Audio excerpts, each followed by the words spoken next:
Hey guys, welcome back to the channel. This is story about what if Kushina takes Naruto to Whirlpool and train him there. Part 1. Before I start, please do support for more amazing content and comments for part 2. Do consider to subscribe my channel and share my video to your friends and check out the description as well. Let's start the video. A few miles away from Konoha, also known as the Leaf Village, a large army of samurais could be seen heading towards the village, walking on the main road without a worry in the world. Through the forest, jumping from tree to tree, was a large number of ninjas of Uzushio, armed to the teeth for a battle. They all bore the crest of the Whirlpool Nation and served the founding ninja clan of both the nation and the village that resided within it, the Uzumaki clan. They were a strong nation, equal to that of the 5 great countries and their villages. The clan were the cousins of the Hyuga clan, Senju clan and Uchiha clan, since being founded by the first Uzumaki, Murugan, the son of Hamura Otsutsuki, the brother of the Rikudo Sannin.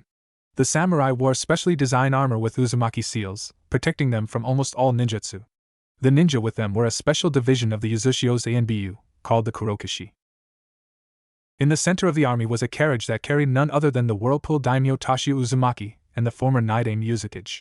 He was a man in his early to mid-60s and thanks to his clan's longevity looked younger than he really was.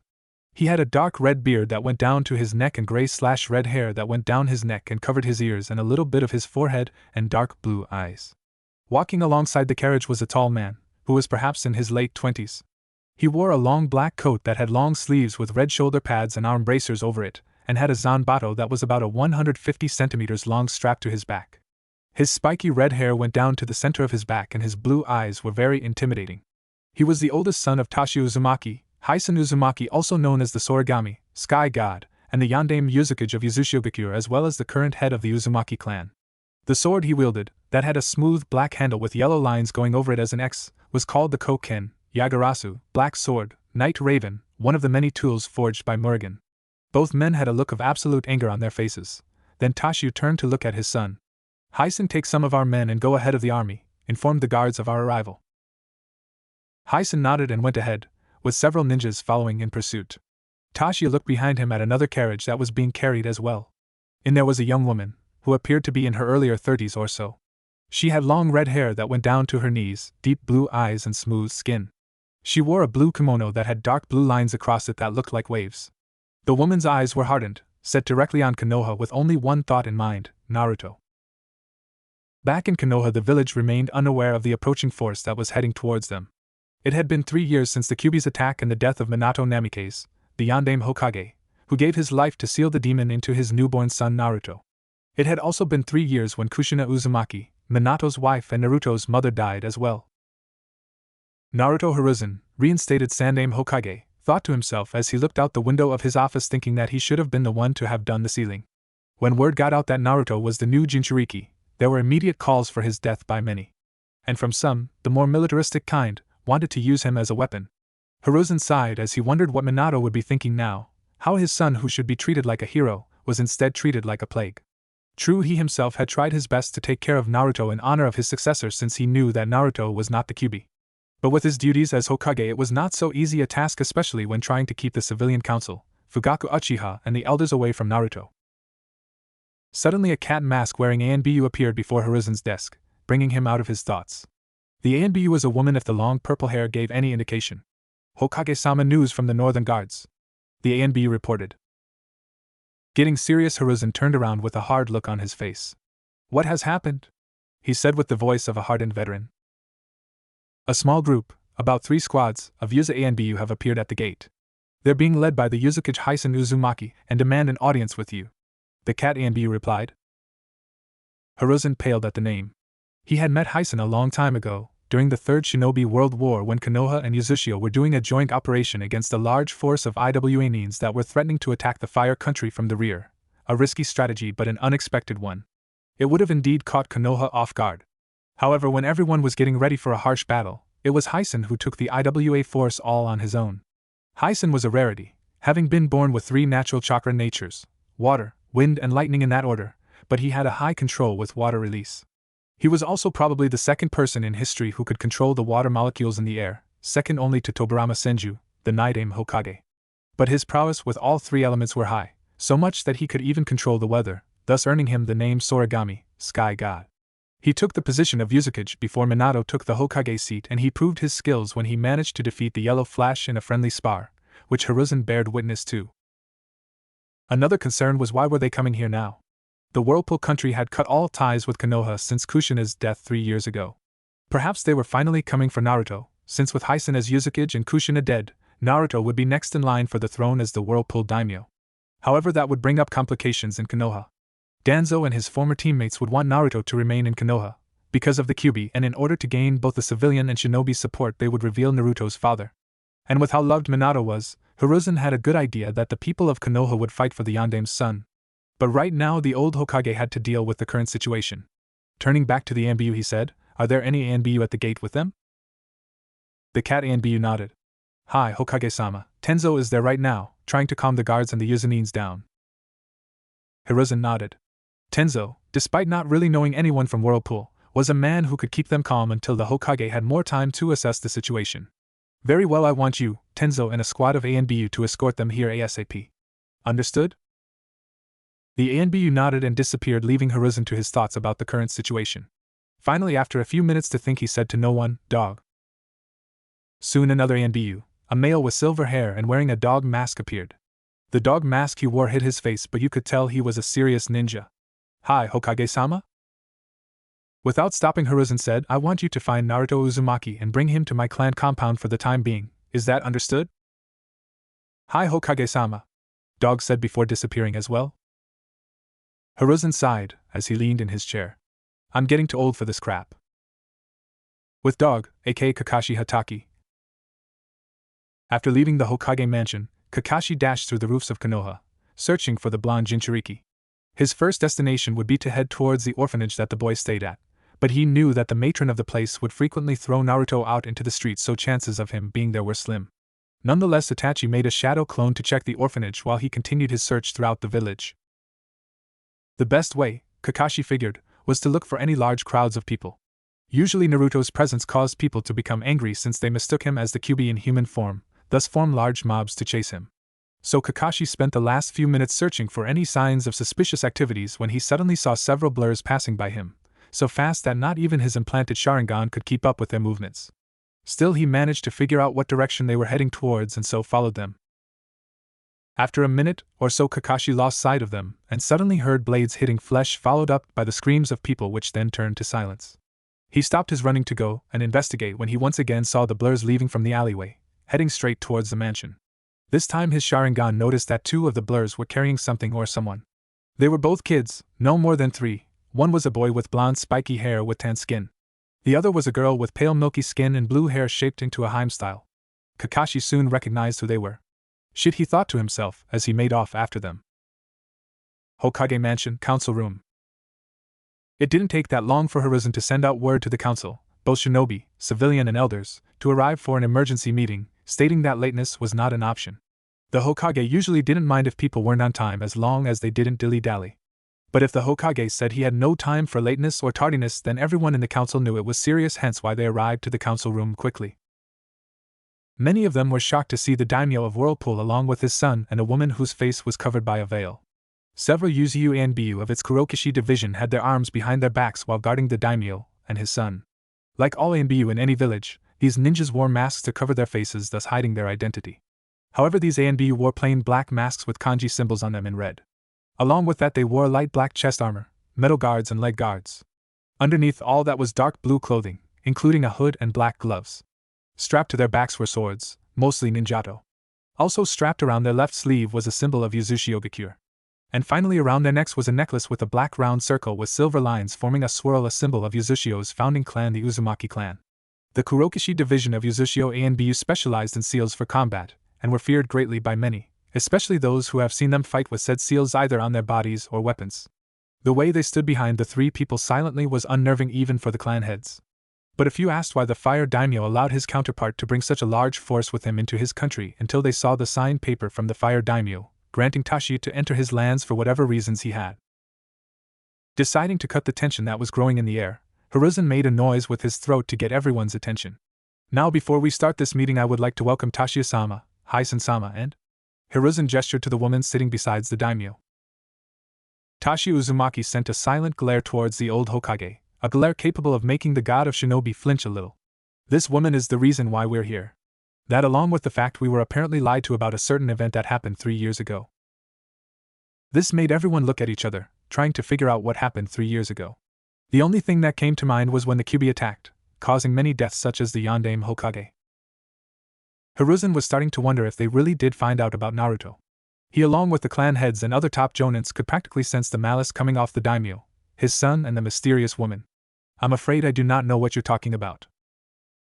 The moment he finished that sentence 5 more Yuza and Bu appeared on the other side of the council table, kneeling before their kage and daimyo. The one at the front, a male by his voice, with the kanji of ghost said, Tashiya-sama, Yuzuki-sama, Uzumaki-sama, we found him. With the last part the ANBU on his left stepped forward, revealing that he had something or someone in his arms and that someone was Naruto-kun. The veiled woman shouted as she dashed forward, her mask falling off as she ran towards said blonde, who was currently unconscious, allowing everyone to see her fair skin, blue eyes and long red hair. The face made everyone who recognized a gasp, for it was none other than Kushina Uzumaki, wife of Minato Namikaze, daughter of Tashi Uzumaki and to a few who knew, the mother of Naruto Uzumaki. A few of the clan heads performed a seal, muttering, Kai to try and see if it was a genjutsu, which it wasn't. However, the woman was blind to the rest of the world as she cradled her 3-year-old son close to her, crying with tears of joy of finally being reunited with him. Hiruzen was the first to regain his bearings when Dog appeared beside him. Forgive me Hokage-sama, but I wasn't able to move fast enough, he said before eyes widening behind his mask at the sight of Kushina, his sensei's wife, alive and well. Noticing the shock on the ANBU's face, Hiruzen made a hand gesture, a sign for him to leave and that it was okay. Once Dog was gone, Hiruzen turned towards the daimyo, with a suspicious glare on his ancient face. Tashiya-sama, is there a reason why your daughter, who was reported to have been dead after the attack of the Kyuubi, is here right now? The only answer he got back was glares from the Uzumaki family, along with their ANBU combined with a combination of killing intent that made many of the civilians pass out, a lot of the clan heads to shiver, and the ANBU who were hiding in the council room appeared, their lack of breathing making it hard for them to stay concealed. Naruto, who was still being held by his mother, began to whimper lightly at so much killing intent and subconsciously buried his head deeper into Kushina's chest. Noticing this, Kushina stopped glaring at the Hokage along with the others. She then realized that her son's face was covered in bruises with some healing, and his clothing had holes in them. Standing up straight and imposing, she said, Hiruzen, I'm taking my son to the hospital so his wounds can be treated. I'm sure my father and brother can fill you in with the details. After that we are taking him home, his true home. She said that we are with such strength that it left no room for doubt that she would use force to take her son out of the village. Hiruzen could only nod, not wanting to do anything that might invoke the wrath of the Whirlpool and the Fire Daimyo. But before Kushina could leave with some ANBU guards, the one designated ghost turned towards Hayashi. Hayashi Hyuga, I presume? Said man nodded. We feel like you should know that along with Naruto-sama, who was being beaten by a mob, that we dealt with. A cold shiver went up all of the Konoha people's spines. We also discovered that a girl, that we have learned is your daughter Hinata Hyuga, was also smacked to the side, earning a concussion, when she tried to help Naruto-sama. What? Hayashi roared in anger.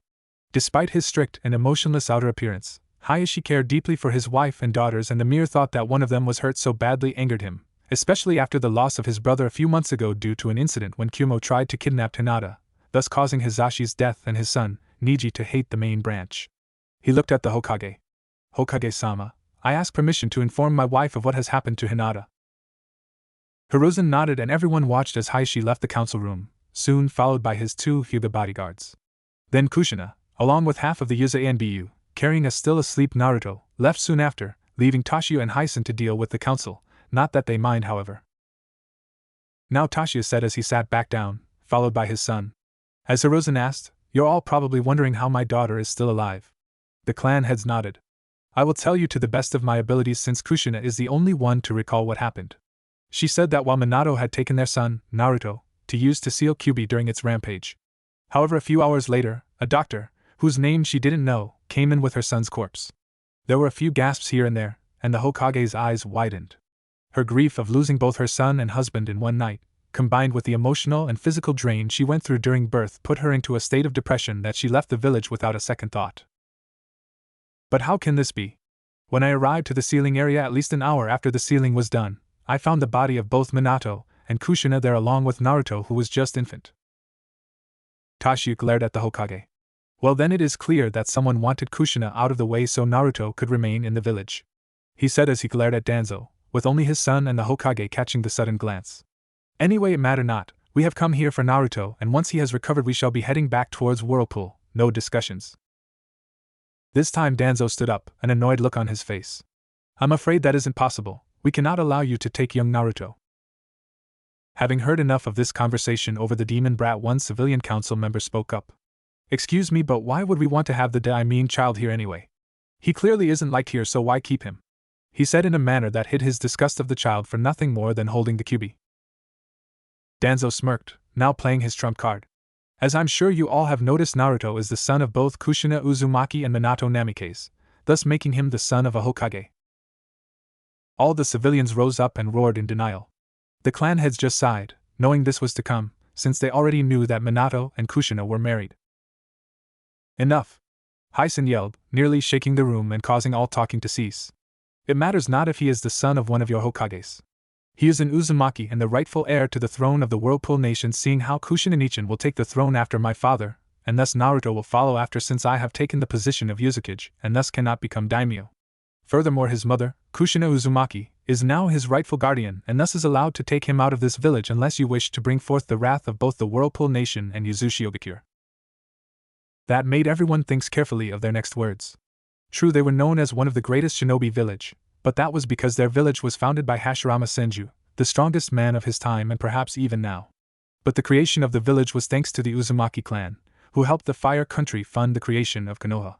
Furthermore, in reality, Uzushio had much more military power due to the Uzumaki clan's powers and seals, along with them being of descendants of the Rakuta Sennin. And backing them up were other powerful clans that were part of the village. Danzo was about to make a remark about the Fire Daimyo, but Tashu tossed Hiruzen a scroll, which had said Daimyo's signature on it. I've already discussed with my good old friend the Fire Daimyo. He was appalled that a member of our clan was being treated so badly and unjust for 3 years and that we were lied to about his survival. He has given us permission to move our forces through his lands, and we will do so if you refuse to give us Naruto-kun. That pretty much stopped any attempts of changing their minds at this point. Even Danzo knew that it would be foolish to go up both the forces of Whirlpool and their own Fire Daimyo, despite his anger of losing the Kyuubi Jinchuriki. Once Tasha saw no one else was going to speak, he continued. In my mind, this village deserves to rot for the betrayal that it has done to my family. However, that would be unfair to my daughter who, despite being lied to, still has many dear friends in this village for who she cares for. So for hers and Minato-kun's sake, I am willing to reopen trading with both Konoha and the Fire Country under some circumstances. Everyone let out air that they didn't even know that they were holding. There was still hope for them after all. Yes, I think that would be nice. Though I admit that we had no idea that Kushina-chan was even alive, which I assure you the people responsible will be looked for, I am glad that Konoha and Uzushio can work out a deal and reconnect our lost bonds. That, and I will be glad that Naruto-kun has family to take care of him to atone for my failure of taking care of him. I assume that you wish to discuss opening trade later? Hiruzen asked. Tashio and Hyson nodded. Yes, I would like to go and check on my daughter and my grandson at the hospital, just to make sure they got there okay. Good day. And with that, the Whirlpool Daimyo, the Uzukage and the ANBU all walked out of the council room, making the atmosphere in there less tense than it was at the beginning. Konoha's hospital. At first, Kushina used speed that would make onlookers believe she was using her husband's Hiraishin, and you would too if you were a mother who was just reunited with her 3-year-old son who was wounded all over his body and barely had any nutrition in him. Also, did I forget to mention that a mother is not the best person to anger, especially if she's an Uzumaki and especially if you anger her by insulting her child? Because that's what happened when Kushina arrived to the hospital. The receptionist, upon recognizing Naruto, snapped at her, saying that they do not treat demons. It took almost all of Kushina's escorts to restrain the Whirlpool princess from brutally mutilating the foolish woman, while Ghost convinced her in a more calmer, yet intimidating, way of getting them a room, along with the fact that the receptionist would be facing the wrath of the Whirlpool nation for yelling at its princess and her son. So now, after several and may I see painful arguments between Kushina and some of the hospital staff, which left the latter in need of medical attention themselves, we find ourselves in one of the hospital rooms with Kushina Uzumaki sitting beside her sleeping son. The Kurokashi were outside the room, guarding the door, the window and the rooftop in order to make sure that nothing could reach the princess or her son. In the room next to them, Hinata Hyuga was resting in, recovering from her injuries she sustained from trying to help Naruto. 2 Hyuga guards were covering the door along with Inyuza Anbu. Kushina had insisted that she at least make sure that the girl that helped her son was okay, and would also later like to meet with Hayashi. However, right now Kushina's thoughts were on her son, who was still asleep, letting out soft, quiet sounds as he rested. Now that she got a better look at him, she could tell that Naruto was an exact replica of his father, Minato Namikaze. From the tan skin to the blue eyes and the spiky blonde hair, Naruto was like a mini version of Kushina's late husband, minus the whiskers of course. It just made Kushina's heart break even more that she had left her son, her little baby boy, alone here in Konoha for 3 years, while she didn't even bother to confront the Hokage all those years ago if her son was really dead. Moving slowly and gently, she rubbed her son's cheek, hoping to get rid of the dry tears that Naruto had formed when he was being beaten. However, this simple interaction caused Naruto to stir, his eyelids tightening at the contact of something rubbing against his skin. Slowly Naruto opened his eyes, and the first thing that came into sight was a beautiful older woman with blue eyes, fair skin and long red hair. But her eyes looked sad as she looked at him, like she was in some kind of pain, not physical pain but emotional pain. Suddenly Naruto jerked back in fear, the memory of the mob coming back to him now, as he was now scared that this woman meant to harm him. This just seemed to make the beautiful redhead more concerned as Naruto edged away from her, his eyes wide with panic in them.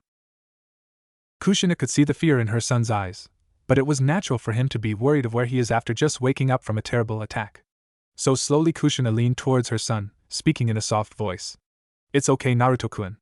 I'm not going to hurt you," she said kindly as she tried to hug the scared child.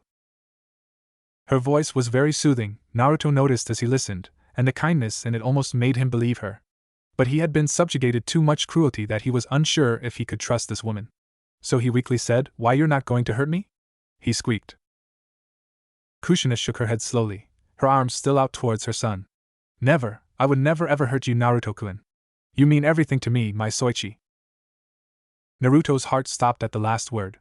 This woman, this stranger, had just called him her son. He thought he had misheard her, but something was telling him that she said what he heard her said. "And mommy?" he said softly, his voice full of fear and hope.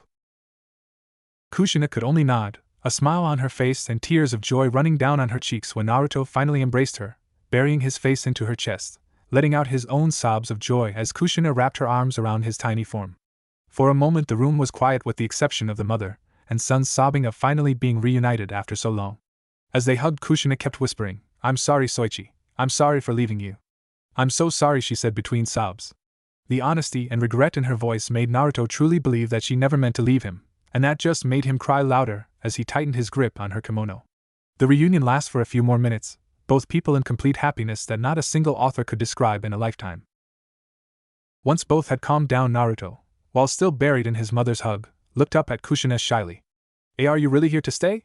he asked in a tiny voice. Kushina could only nod, a soft smile on her face as she kissed her son's head. Yes, I'm here now and I won't ever leave you. I'm going to take you home with me so you can meet the rest of your family. Won't that be nice?" Naruto nodded slowly, half listening to his mother, and half being content of being in her warm embrace. A family, for as long he could remember he always wanted a family, people that would always be with him and loved him. And now he had a mom who loved her so much that it hurt. He was in complete and utter bliss. They had no idea how long they stayed like that until they heard the door opening. Stepping inside were Tashio and Hyson. The daimyo smiled at the sight of mother and son reuniting and felt a little bad about ruining their moment. But he still spoke. "I see that you're awake, Naruto-kun," Tashio said softly as he and Hyson walked towards them. Naruto, feeling shy, digged deeper into his mother, not knowing who these two were. Noticing Naruto's wariness, Kushina smiled softly at her son. Soichi gaining her son's attention. "These are your Gigi and uncle. Don't you want to say hi?" Naruto looked up at his mother for a moment, and then back at the two men. He looked at Tashio, who was the closest. "Gigi?" he whispered. Tashio nodded with a soft smile on his face. "Indeed, I am Naruto-kun. My name is Tashio Uzumaki, and it's nice to see you." Then he had to stop what he was going to say next when Naruto got out of his mom's grip and nearly tackled Tashio with a hug.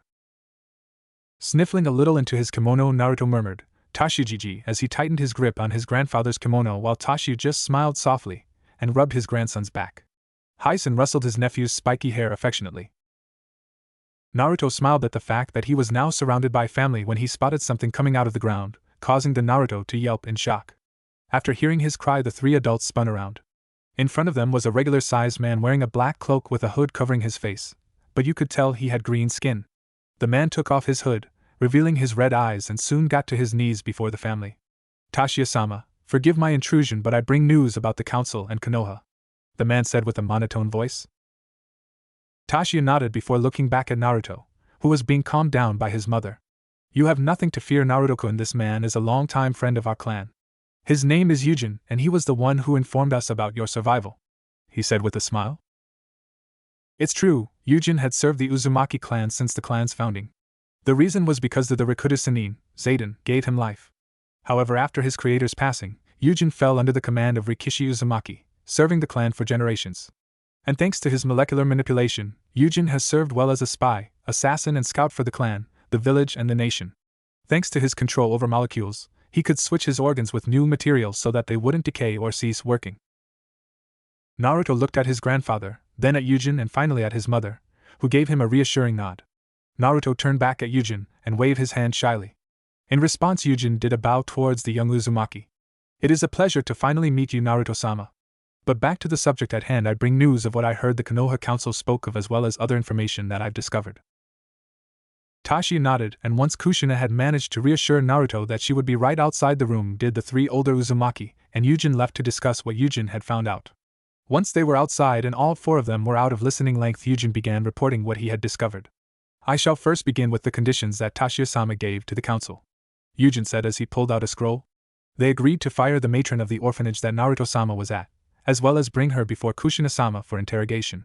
He shuddered at the last part, almost feeling sorry for the matron who was going to receive Kushina's wrath. Then he continued, the council has agreed to remove your clan symbols from their flak jackets to show that they failed to keep the bonds between Konoha and Yazushio due to their abuse to Naruto-sama. And speaking of clan, after getting the report that Tsunade-sama and her assistant Shizen-san have moved to the Whirlpool capital, all belongings including money of the Senju clan shall be taken from the Hokage vault, and the Senju compound shall be taken back to Whirlpool with us.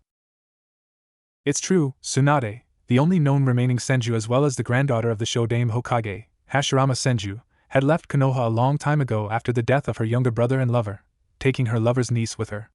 3 years ago, Tsunade was given a letter from Tashiya that she was welcome to stay with them in Whirlpool since she was family. This helped Tsunade out of her depression and alcoholic state as she realized that she still had family out there. Since then she has been serving as either the personal medic of Tashiya's family or running the hospital at Yazushio, having finally created her idea for a medic nin program. Though since she was still licensed as a Konoha shinobi she couldn't become an official Yuzunin. Currently she, along with Tashiya's wife, Amai Uzumaki, mother of Hysen and Kushina Uzumaki and grandmother of Naruto and Karen Uzumaki, the latter being Hysen's daughter, A/N. Bet you didn't see that coming. Swanda's assistant Shizen were staying at the Fire Daimyo's palace. The reason is despite feeling ill for some time, Amai was relentless in her desire to come to the Fire Nation to see her grandson and if she had to, raze Konoha to the ground. True, a mother's wrath is one to be feared, but a grandmother's wrath is even greater, especially if they learn the abuse that their grandchild had. What about the seals around the walls? Have they agreed to let us take them down since they were set up by our clan? Hysen asked. That's where they were less than cooperative to agree, Yujin said. Since the seals serve as a defense against invaders, they would rather have an alternative agreement than just removing the seals. Tashiya rubbed his chin as he turned towards his children. I suppose we could agree to remake the seals into a detection barrier rather than a repelling barrier, Tashiya said. Kushina nodded in agreement, while Hysen just shrugged his shoulders. As long as we show what dicks these people were, I don't really care. Suddenly Yuza and Bu appeared before all four of them. Forgive my interruption, but Naruto-sama is asking to see you, Kushina-sama. He's feeling worried that you might have forgotten about him. Kushina nodded and began heading back towards the room her son was staying in. Before she went in, she turned around to Yujin and asked, were you able to find the people that I requested for? Yujin nodded. Yes, Kushina-sama, I have located Mikoto Uchiha, Tuchi and Aya Michiraku, your other teammate Hitomi Hyuga, your friend Mabuki Haruno, and your students Yugao Yuzuki, Anko Mitarashi and Kurinai Yuhi. Everyone besides Yugao and most likely Mikoto and Hitomi through their husbands will have known of your arrival. If you wish, I shall invite them over for them to see you. Kushina nodded. Thank you. I think I'll meet with them tomorrow, but if they want to see me now, then they can. And with that she went back inside the room where she saw her son hiding underneath the bed sheets, only the top of his head visible. His eyes were scanning the whole entire room nervously, but when they landed on Kushina they seemed to calm down. Mommy? Naruto asked in a quiet voice. Kushina nodded with a soft smile before making her way over to her son's side. Did you miss me, Soichi? She asked in a soft tone. Naruto nodded before putting his hands, which Kushina took as she pulled Naruto into an embrace. I just wanted to spend more time with you, Mommy. Naruto said as he snuggled into Kushina's chest before closing his eyes, tired after today's events. Kushina didn't say anything, just rubbed her son's back gently while the room remained in silent bliss. A week later. The week had gone by and the people of Konoha could only say that it was interesting. After reassuring her son for perhaps the 1000th time that he would be coming home with her, Kushina set out to punish those responsible for her son's terrible life. She first started with the matron of the orphanage that Naruto had stayed in.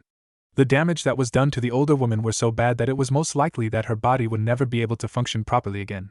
Several men, citizens and shinobi, who had abused Naruto would not only be able to sit properly for months but most likely couldn't even be considered men anymore due to the loss of their package. Then came the store owners who either didn't sell Naruto anything or overcharged him for rotten food. Their stores were burned down and they were left on the ground brutally beaten that during the whole ride to the hospital they were crying out in pain. Naturally many people, mostly civilians and a few of the ignorant shinobi, had demanded that something be done about these attacks. But there was nothing that the Hokage could do for several reasons. The first was that Kushina was in her full right to punish these people due to the torment that her son had been given. The second was that she was royalty and arresting the princess of the Whirlpool nation could have several repercussions, and the last part was that no one had the courage to stand up to an angry mother, especially an angry Uzumaki mother. Speaking of which, an announcement was made the day after Tashio and his family arrived about Naruto's true status. This had multiple reactions from the populace of Konoha. One was that many felt ashamed and stupid for not only breaking their yandame's dying wish but not noticing the resemblance between father and son. There was a small bunch that tried to deny that the demon boy was the son of their greatest hero and the princess of the Whirlpool nation, but this group decreased drastically after some persuasion from Kushina. Kushina wasn't violent to everyone that she met. In fact, she was quite literally tackled by her good friends Mikoto, Hitomi, Mabuki and then her 3 students. Kushina had been very surprised that her 3 kunoichi students had progressed so far in these past 3 years. Enko and Kurinai were both chunin, with the former coming close to Tokubetsu Jonin and working in the torture and interrogation department, while Kurinai was going to become an academy instructor and was the personal caretaker of Hinata Hyuga. Yugao had already become Jonin and was now an ANBU working under Hiruzen. She was also currently dating Hate Gecko, something that Kushina had seen coming since she would always see Yugao doing sweet things like trying to cure his cough. Current time, Hokage's office. Currently Tashio and his son Hyson were working out the last bit of the new treaty with Hiruzen. Of course before that the 2 Uzumaki had a good laugh when they mentioned about using shadow clones for paperwork. Hiruzen was repeatedly slamming his face on his desk for not realizing that it seems that the third man to be called the god of shinobi had never been able to find a way to defeat Akage's greatest enemy.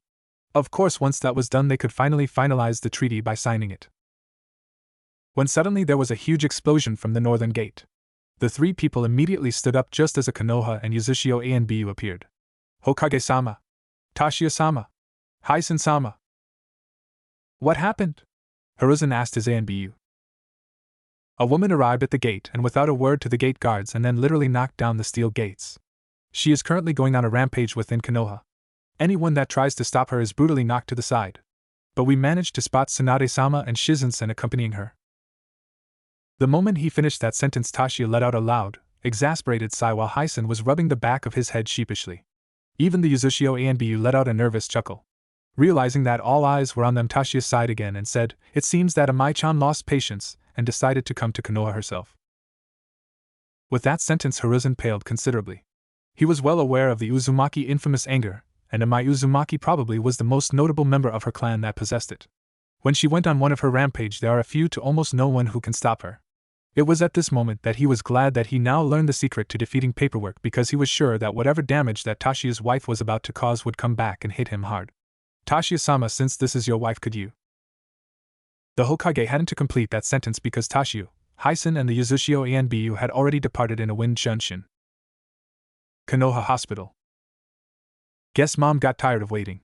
Kushina thought when she heard the explosion and people yelling. However, her focus went back towards her son, who was conversing with a Hyuga around the same age who was desperately trying to remain awake. Hinata was still in her hospital bed since her injuries were severe and she did not possess the healing powers of the Uzumaki and the Kyubi. With them were Hinata's parents, Hayashi and Hitomi Hyuga, along with a baby Hanabi who was fast asleep in Hitomi's arms.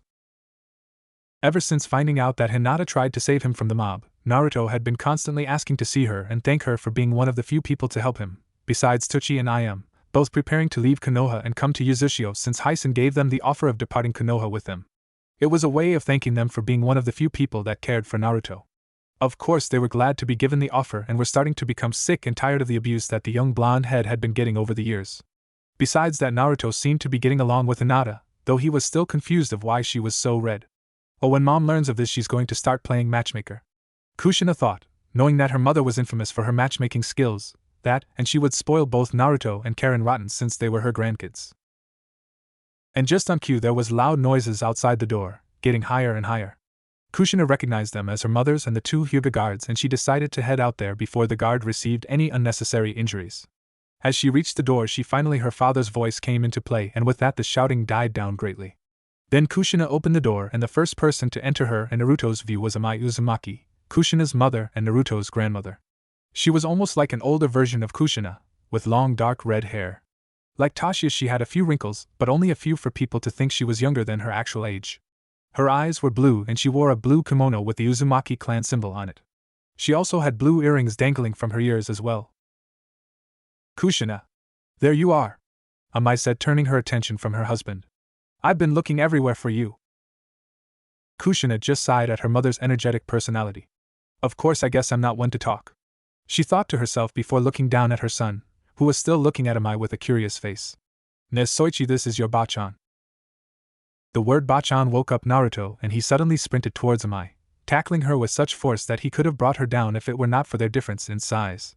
Bachan! He squealed with delight of having met another family member. Amai smiled at her grandson as she lifted Naruto up to eye level. So this is my little grandson? Oh, and those whiskers marks make you look so cute and cuddly, I just want to hug you. She squealed as she pulled Naruto into a happy embracing hug, allowing her grandson to wrap his arms around her neck. The rest of the family smiled at this before Kushina noticed someone was missing. Akasen, where is Tsunade-sensei? Kushina asked. Amai looked up at her daughter and blinked, realizing said woman wasn't around. Oh, I didn't notice she had left. I was in such a hurry to meet Naruto-kun that I wasn't aware of my surrounding. Everyone just sweat dropped at the response. She never changes, Tasha thought as he looked at his wife. Then he spoke, anyway, we've just finished with the treaty, and once Tsunade and my men have collected all of the Senju and Uzumaki belongings, we will leave. Kushina? Hitomi asked as she stepped out of her daughter's room. When she noticed both the daimyo and his wife, she let out an eep and bowed. Tashiya-sama. Amai-sama. It is an honor to see you again. Immediately recognizing the girl, Amai smiled. Hitomi-chan.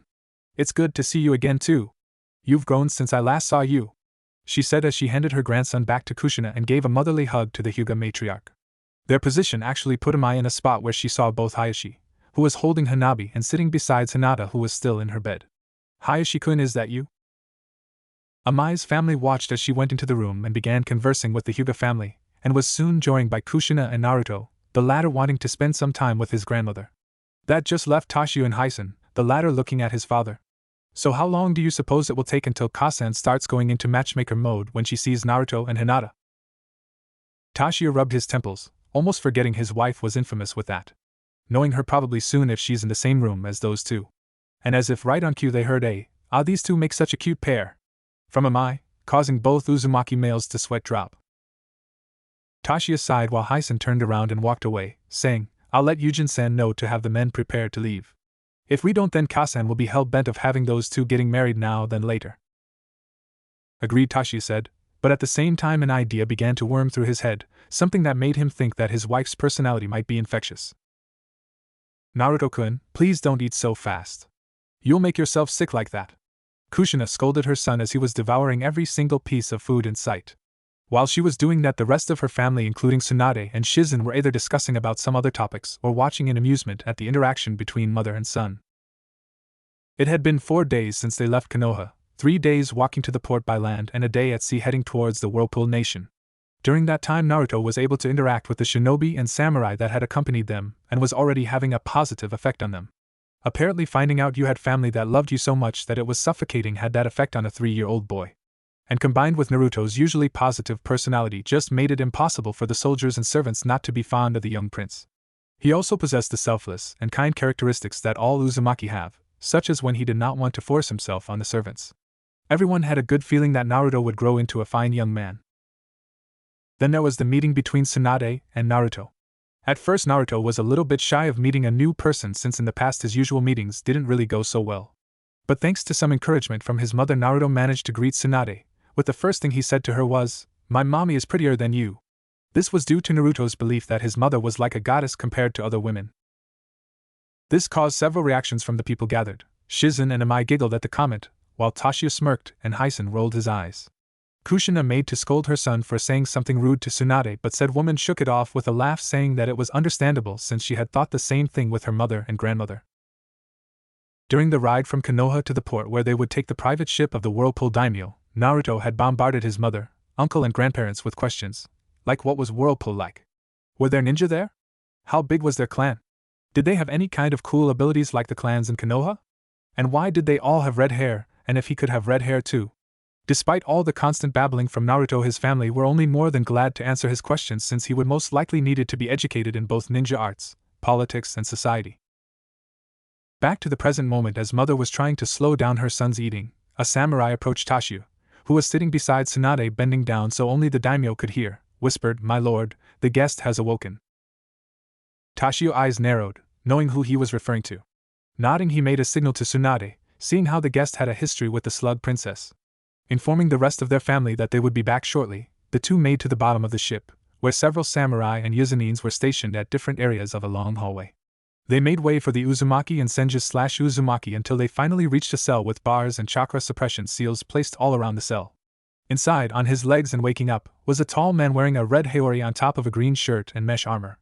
He had long white hair that was tied into a ponytail with a metal headgear that had the kanji of oil on it. Going down from his eyes to the bottom of his face were 2 red marks and a wart on the left side of his nose. This man was none other than Jiraiya, another of the Konoha Sannin, the Toad Sage and the world-known super pervert, along with being the late Yondaime Hokage's sensei and Naruto's godfather. Originally, after learning that Jiraiya had not been there in the beginning of Naruto's life, Kushina wanted to hunt him down and beat him to a point that would make the beating Tsunade had given her teammate when he peeked on her in the hot springs look more like a school brawl. However, Tashio advised it would be better to head home first in order to get Naruto comfortable in his new surrounding and that Hiruzen would contact him about the current events. But fate would have it that Jiraiya would be the one to find them. Flashback 2 days after leaving Konoha. Amai-chan, dear, don't you think we should continue heading towards home rather than making a pit stop? Tashio asked as said woman was holding her grandson's hand. Their group had stopped at Yugakure, the former shinobi village of the hot water country, in order to rest since not all of those who accompanied them were shinobi, and that Amai was dead set of making up her lack of gifts for Naruto's first 3 birthdays since she wasn't patient enough to wait until they got home. Nonsense, Amai said as she smiled down at Naruto, who returned it with his own foxy grin. There's a festival in the village today and I will not wait any longer until I make up for the 3 birthdays of my grandson's life that I missed. Besides, everyone could use a break, and this is the best place to do it. Tashio looked around and saw that Kushina was talking with Tsunade and Shizen, mentioning something about hot springs. Some of the others seemed to need to relax a little. With all that, Tashio sighed. Very well, but only for a few hours. I don't want any assassins to come at us while we're still in fire country, especially Danzo's route. I have a feeling that old mummy wasn't comfortable with us taking Naruto-chan. Amai rolled her eyes before looking down at Naruto. Come Naruto-chan, let's see what kind of prizes they have here. Naruto smiled. Hi Bie-chan. Then he turned towards his mother and shouted, Bye mommy. I'm going with Bie-chan, he said while waving as he, Amai and several guards walked into the village. Kushina smiled and waved back, then turned around and headed out with some of the other women towards the hot springs. With all them women gone, Tashio turned towards his son. So what will you be doing, Hyson? Tashio asked. Hyson shrugged. I'll stay with the convoy to make sure that no one gets any ideas. What about you? Tashio rubbed his chin, thinking of his options. I guess I'll find a souvenir for my nation symbols collection. Never got one from this village before, so might as well do it while I'm here. And with that he walked off, with several samurai and ninjas accompanying him.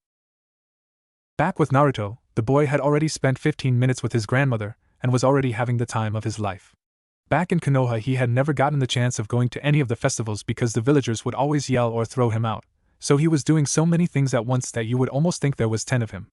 By now he had played multiple games and won several prizes, had a lollipop in his free hand that was almost halfway finished, and wore a funny red top hat on his head. Around his neck were 2 man-made necklaces with the Uzumaki symbol on them, one for him and the other for his mother. They were made by a blacksmith from Takumi village, the weapon forging village. But the favorite part of it all was that he was enjoying it with someone else, a family member no less. Amai had no problem catching up with her grandson, seeing how he hadn't had so much fun in such a long time, and was more than glad to spend as much money as possible for him. The pair was looking around when something caught Naruto's attention, causing him to let go of his grandma's hand and walk over towards the source of his focus. It was a toy stand with several large stuffed toys hanging on the wall while several more were lined up on the counter for display. They were about the same size or shorter than Naruto was, but what caught the boy's attention was a cute orange fox kit that had a plushy tail. He had a look of longing in his eyes as he stared at the toy in awe. Amai, having walked beside Naruto, looked at the toy and smiled, figuring out what her grandson wanted. Looking back down, she asked, "Would you like to get that, Naruto-chan?" Naruto merely nodded his head shyly, eyes still on the toy. Amai took Naruto's hand while the boy threw out his finished lollipop.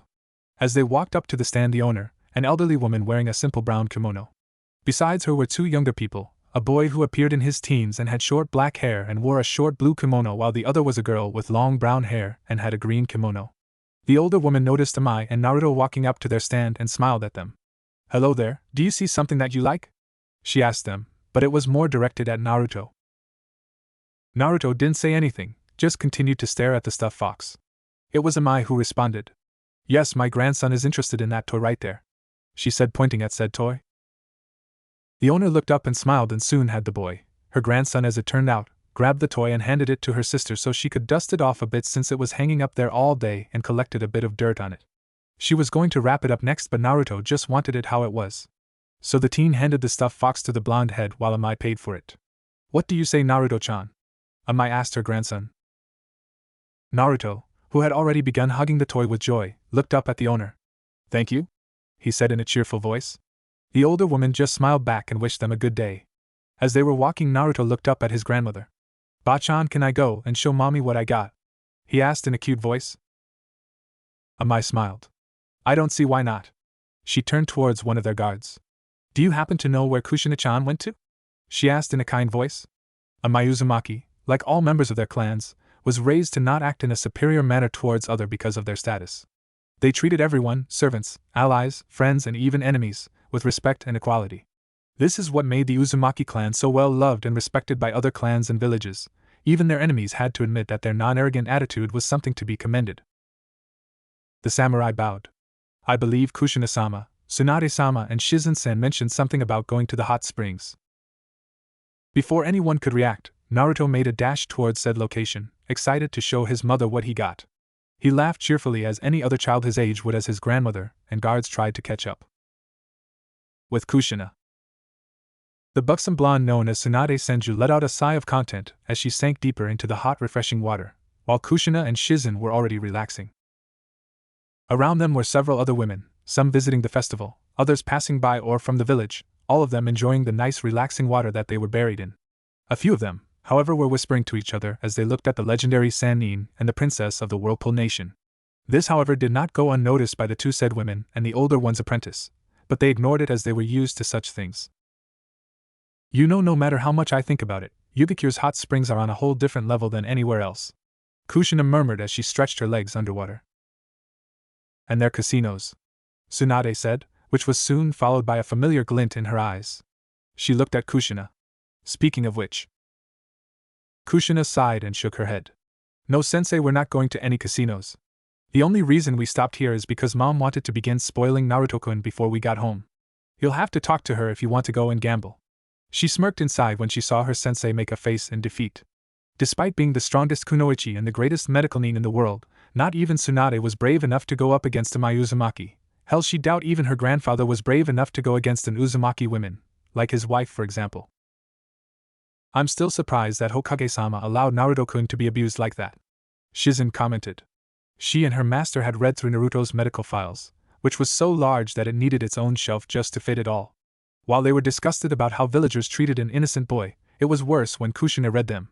Tsunade literally had to use her full strength in order to keep the redhead from razing the entire village to the ground.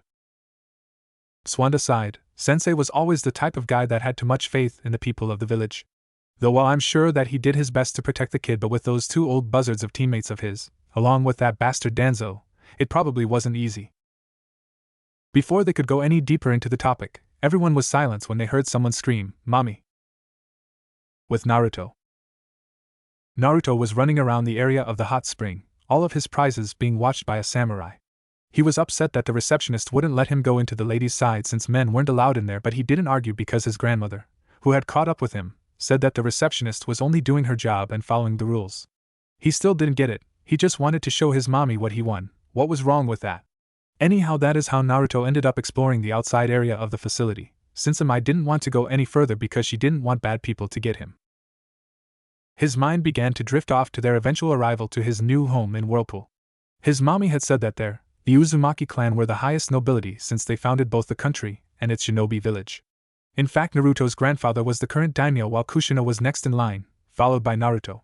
When Naruto asked where they would be staying, Kushina replied in the daimyo's palace, which was supposedly the most beautiful and protective place in the world. While he had never seen a daimyo's palace, he remembered hearing from the old man, Hiruzen, that they were very big places with fancy stuff hanging everywhere. But he was more focused on if he would make any friends there or if people would like him. He didn't want people to be nice to him just because he was a prince according to his mommy. He wanted them to like him for who he was. However, his musings were cut off when he heard giggling from somewhere close. From what he could tell, it was coming somewhere from behind the hot springs, and his grandmother never said that he couldn't go there. So with that in mind, he decided to investigate. What he found was the oddest thing he had ever seen in his short life.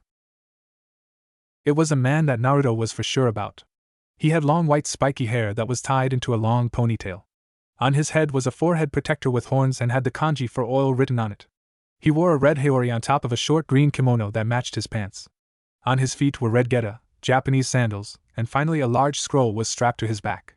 But what confused Naruto was that the man was peeking through the wooden wall of the hot springs, a light blush on his face along with an odd-looking smile and finally a notepad and pencil in his hands. Seeing how the man had not noticed his presence yet, Naruto decided to try and figure out what he was looking at. Fortunately, he managed to find a hole in the wall that was about his height. What he saw was an entire room filled with women naked. What's so funny about seeing naked ladies? Naruto innocently thought to himself as he looked back and forth at the old man and then the naked women. But then his eyes caught onto three familiar figures. It was his mother, Tsunade, and Shizen, and they were also naked. Still not understanding why the man was looking at the women while they were naked, Naruto, however, did not like that he was spying on his mother. So with that in mind, Naruto stomped on over and poked the white-haired man in the leg. "Hey mister, stop spying on them, it's rude," he said in a serious tone for a 3-year-old. However, he got no response from the man who just kept on giggling and taking notes. Getting annoyed, Naruto kicked the man in the leg. "Hey mister, didn't you hear me? Stop looking at them. It's rude." The only response he got this time, however, was something wet and slimy wrapping around his waist and pulling him back. Startled, Naruto looked back and saw that he was in the clutches of a giant toad's mouth. "Quiet, Gaki, can't you see I'm doing my research?" the man said without looking at Naruto. The sudden realization of being in the grip of a giant animal that could possibly hurt him caused painful memories of the past to enter Naruto's mind. Soon the young Uzumaki began tearing up as he struggled to get free. But when that came to no avail, he did the only thing he could at the time. So with tears now pouring down his face, he yelled with all his might, "Mommy!" The response was instant. A portion of the wall in front of Naruto was suddenly destroyed, shocking only the toad and the man since Naruto was still bawling his eyes out. As the dust settled, the form of a towel-covered Kushina Uzumaki with her signature nine-tailed red hair floating in the air could be seen, followed by Tsunade and Shizen and several other women clad in towels. The redhead had a frantic look on her face as she scanned for her son. When her eyes locked onto the toad that had her son wrapped around its tongue, she yelled, "Naruto Keiyuen!"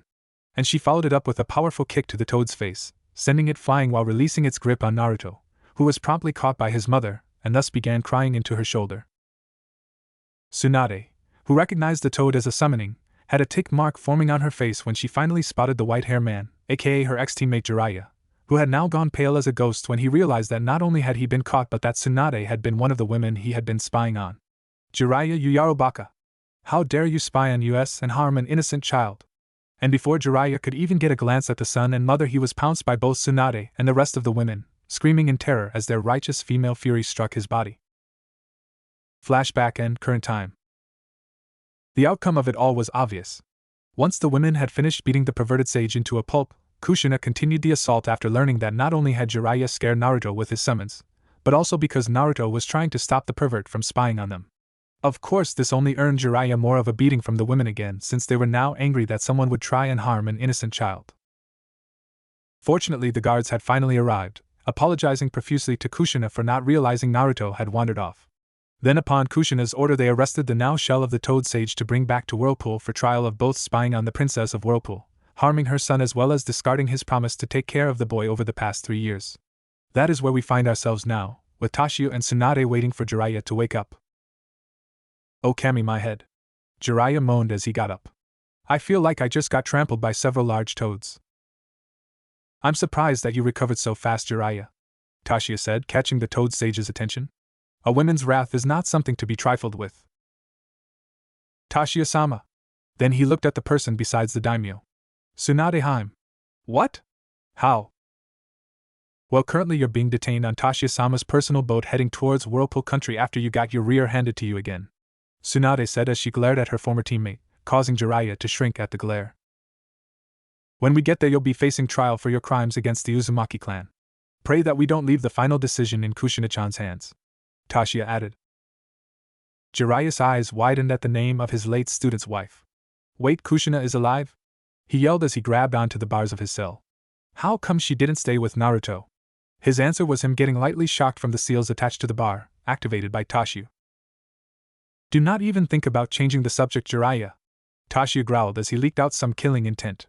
"In fact, where have you been? Did you even know how much Naruto-kun had suffered over the past 3 years?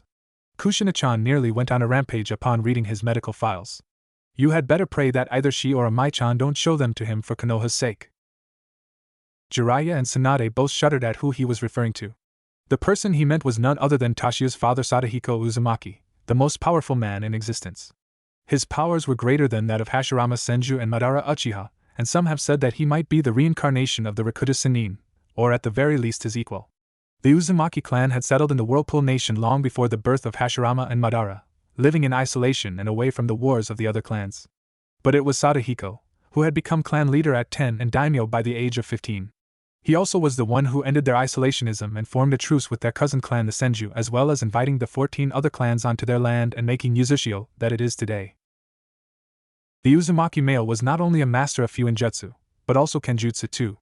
But what made him so feared were his skills in Anmayatan, Yin-Yang Release, the same power that the Hamura Otsutsuki possessed as he had the Rinnegan just like his brother. Though the sage's Rinnegan was more akin to the Sharingan, while Hamura's was more akin to the Byakugan.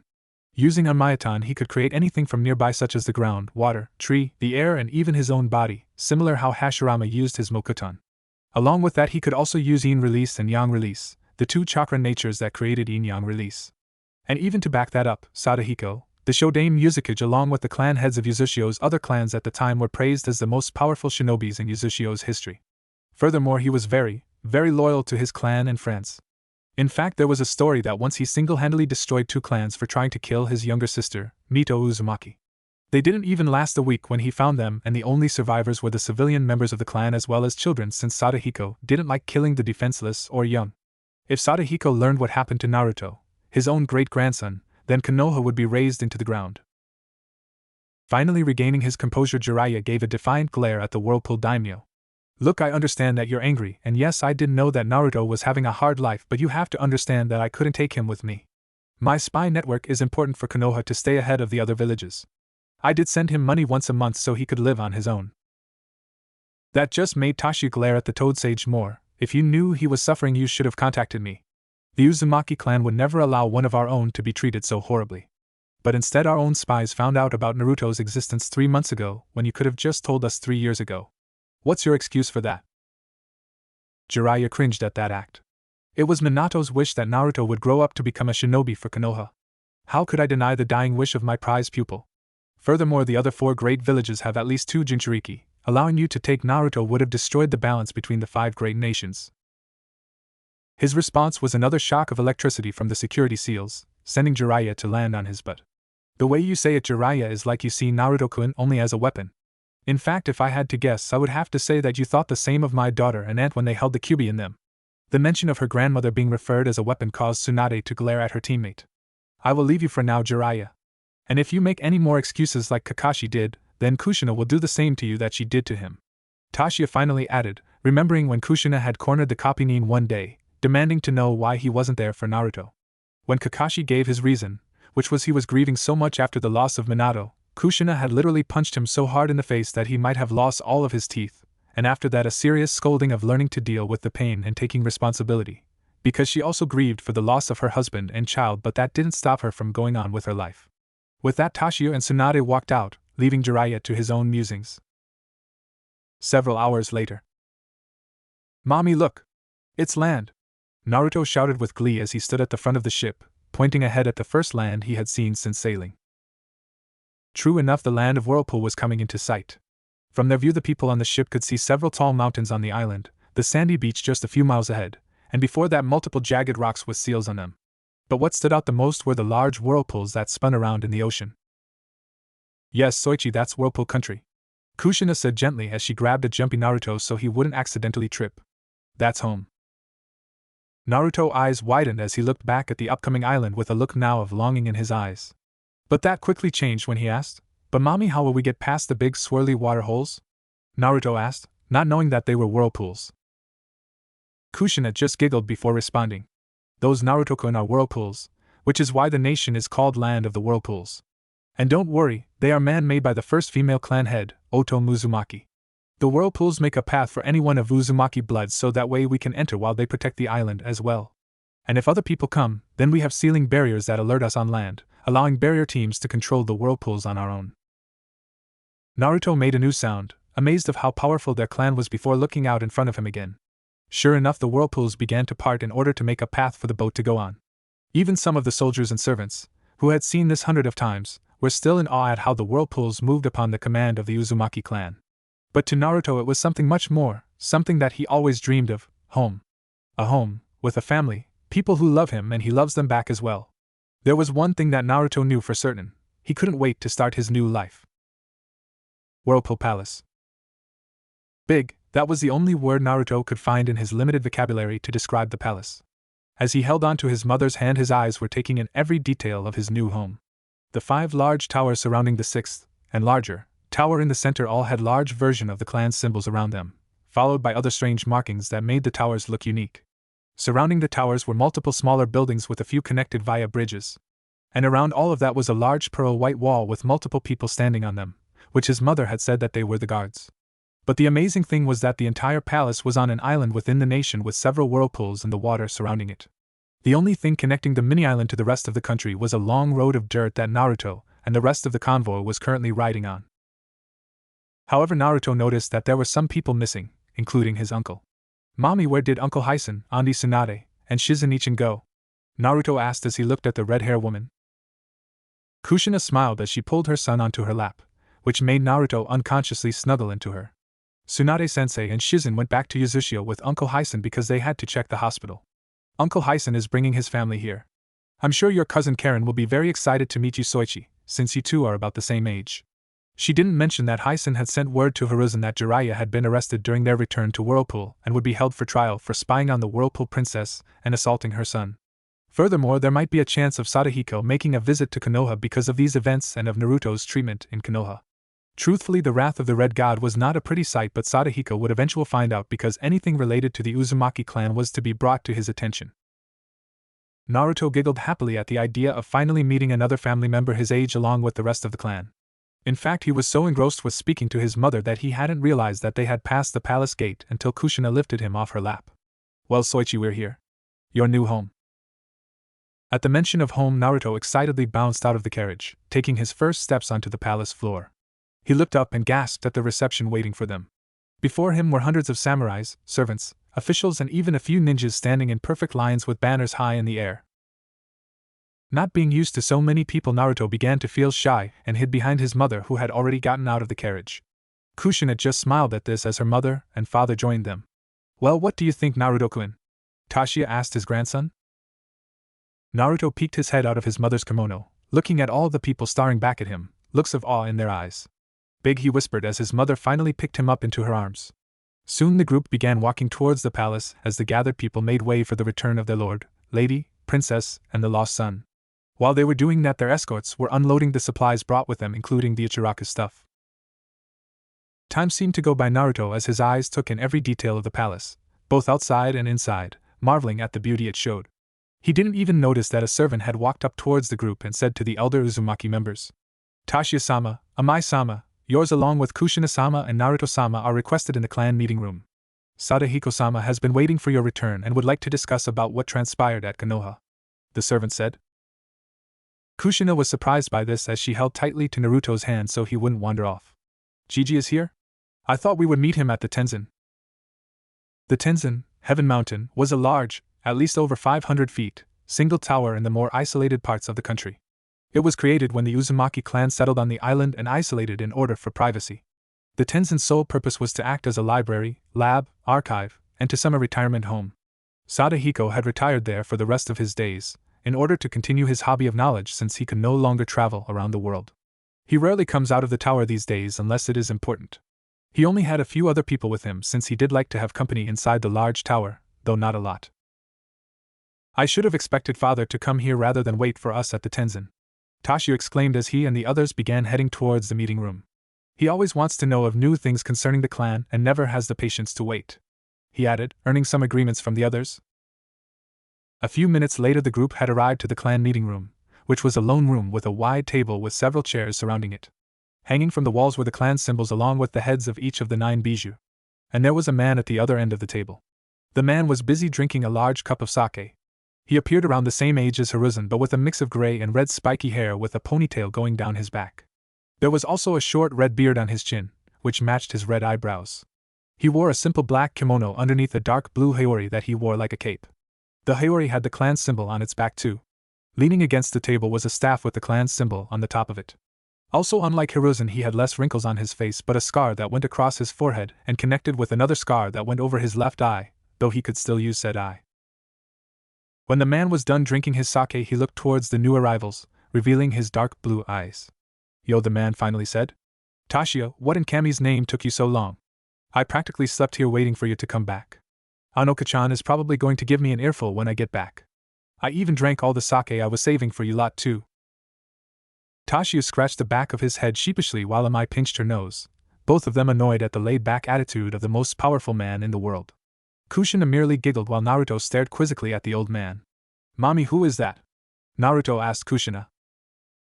Hearing Naruto's voice, Sadahiko looked down until he spotted the blonde-haired boy.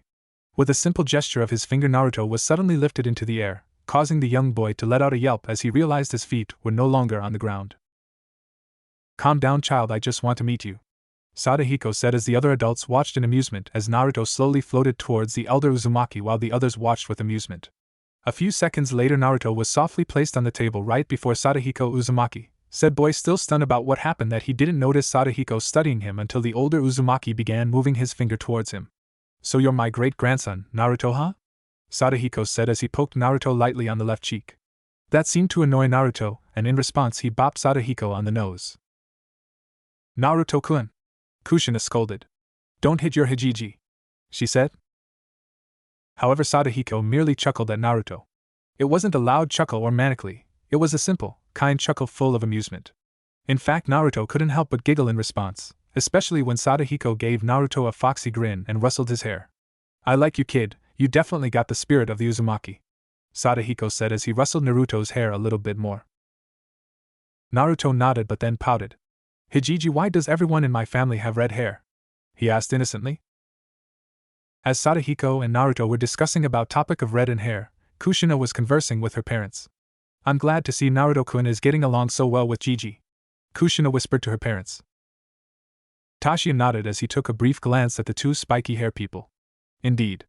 I remember that Aunt Mito told me what father was like when he was a child. If I have to make a guess, I think Naruto-kun would be like a younger version of him. Yes, and Naruto seems to be very comfortable with him despite meeting Sadahiko-sama just a few seconds ago, Amai said. Kushina was about to comment on that when Sadahiko said something that caught their attentions.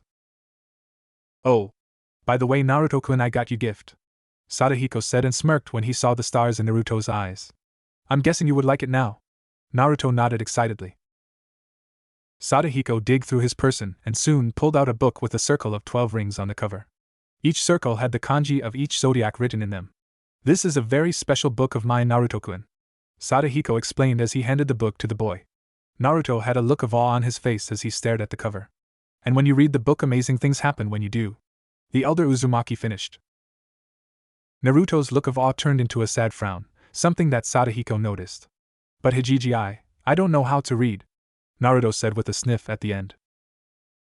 Kushina, Toshio and Amai had looks of shock on their faces while Sadahiko's was blank. Finally the elder Uzumaki asked, "What do you mean, Naruto-kun? Weren't you taught how to read while in Konoha?"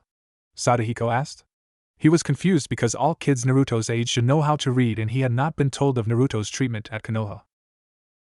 Naruto shook his head sadly, and you could see tears beginning to form. "No, the mean lady at the orphanage would always yell at me whenever I came for story time or lessons. When I wouldn't leave, she would hit me really hard in the face and call me a filthy demon, and that demons should stay dumb." He finished, and then tears began to slowly go down his face. Sadahiko's head was down, his hair blocking his face as he took in what Naruto just said. To everyone but Naruto, the elder let out a very demonic aura that threatened to engulf the whole room, the palace even. Finally, after a few seconds of silence, Sadahiko looked up at his great-grandson with a kind smile. "Well, Naruto-kun, just because you don't know how to read doesn't mean you can't learn. I'm sure your mom would be happy to teach you how to read. And if you like, I or others can help you too. Would you like that?" Naruto raised his head and let out a weak smile in response, earning a wide smile from Sadahiko, though the adults knew it was fake, hiding the growing anger behind it. "Great, now I'm sure you're tired, Naruto-kun, so I'll let your mother take you to your new room." Then he made a gesture to Kushina, who quickly came up to her son and picked her son, allowing him to snuggle into her shoulder. "What do you say, Naruto-kun?" Kushina asked sweetly. Naruto, with the book still in his hands, looked at Sadahiko and said in a soft voice, "Thank you, Hijiji." Sadahiko smiled again and watched as mother and son walked out of the room, leaving Sadahiko and the grandparents behind. The moment the door closed, however, Sadahiko looked directly at his son and daughter-in-law, the two stiffening at the cold glare the elder Uzumaki was giving them. "You two mind telling me what the hell happened in Konoha?" Toshio and Amai both looked at each other and gulped. One thing was for certain, the fate of Konoha hanged in the balance of those two as they began explaining Naruto's life in Konoha to the most powerful person alive. Konoha. Life in Konoha had changed rapidly in just a few days. News about Naruto's lineage struck a major dent in the village's morale. Not only had they been abusing the son of their greatest hero since the Shodaime Hokage, but also a member of the Uzumaki clan's noble family. Many wealth and greedy merchant families realized that they lost their chance to reach royalty by setting up an engagement marriage between Naruto and their daughters. The shinobi forces took it the hardest. Many of them had trouble looking at themselves in the mirror. Because every time they did, they remembered how they caused Naruto so much pain, whether directly or indirectly, and then get even more depressed that they harmed an innocent boy and only child of the Yondaime Hokage. Another thing was that they felt naked without the symbol on their vests, the symbol of the Uzumaki clan, cousin clan of the Senju. All in all, the mood in Konoha had gone down a few degrees, none of them thinking that this couldn't get any worse. What? They were wrong. Back in the council room, the Shinobi Council, Civilian Council, elders and the Hokage were discussing about the new changes to Konoha done by the Uzumaki clan, as well as some things that Hiruzen had discovered amongst the papers from civilians. Since he learned the secret of defeating paperwork, the Sandaime discovered that many civilian council members were trying to gain more power and chewed them down about the treason they were committing.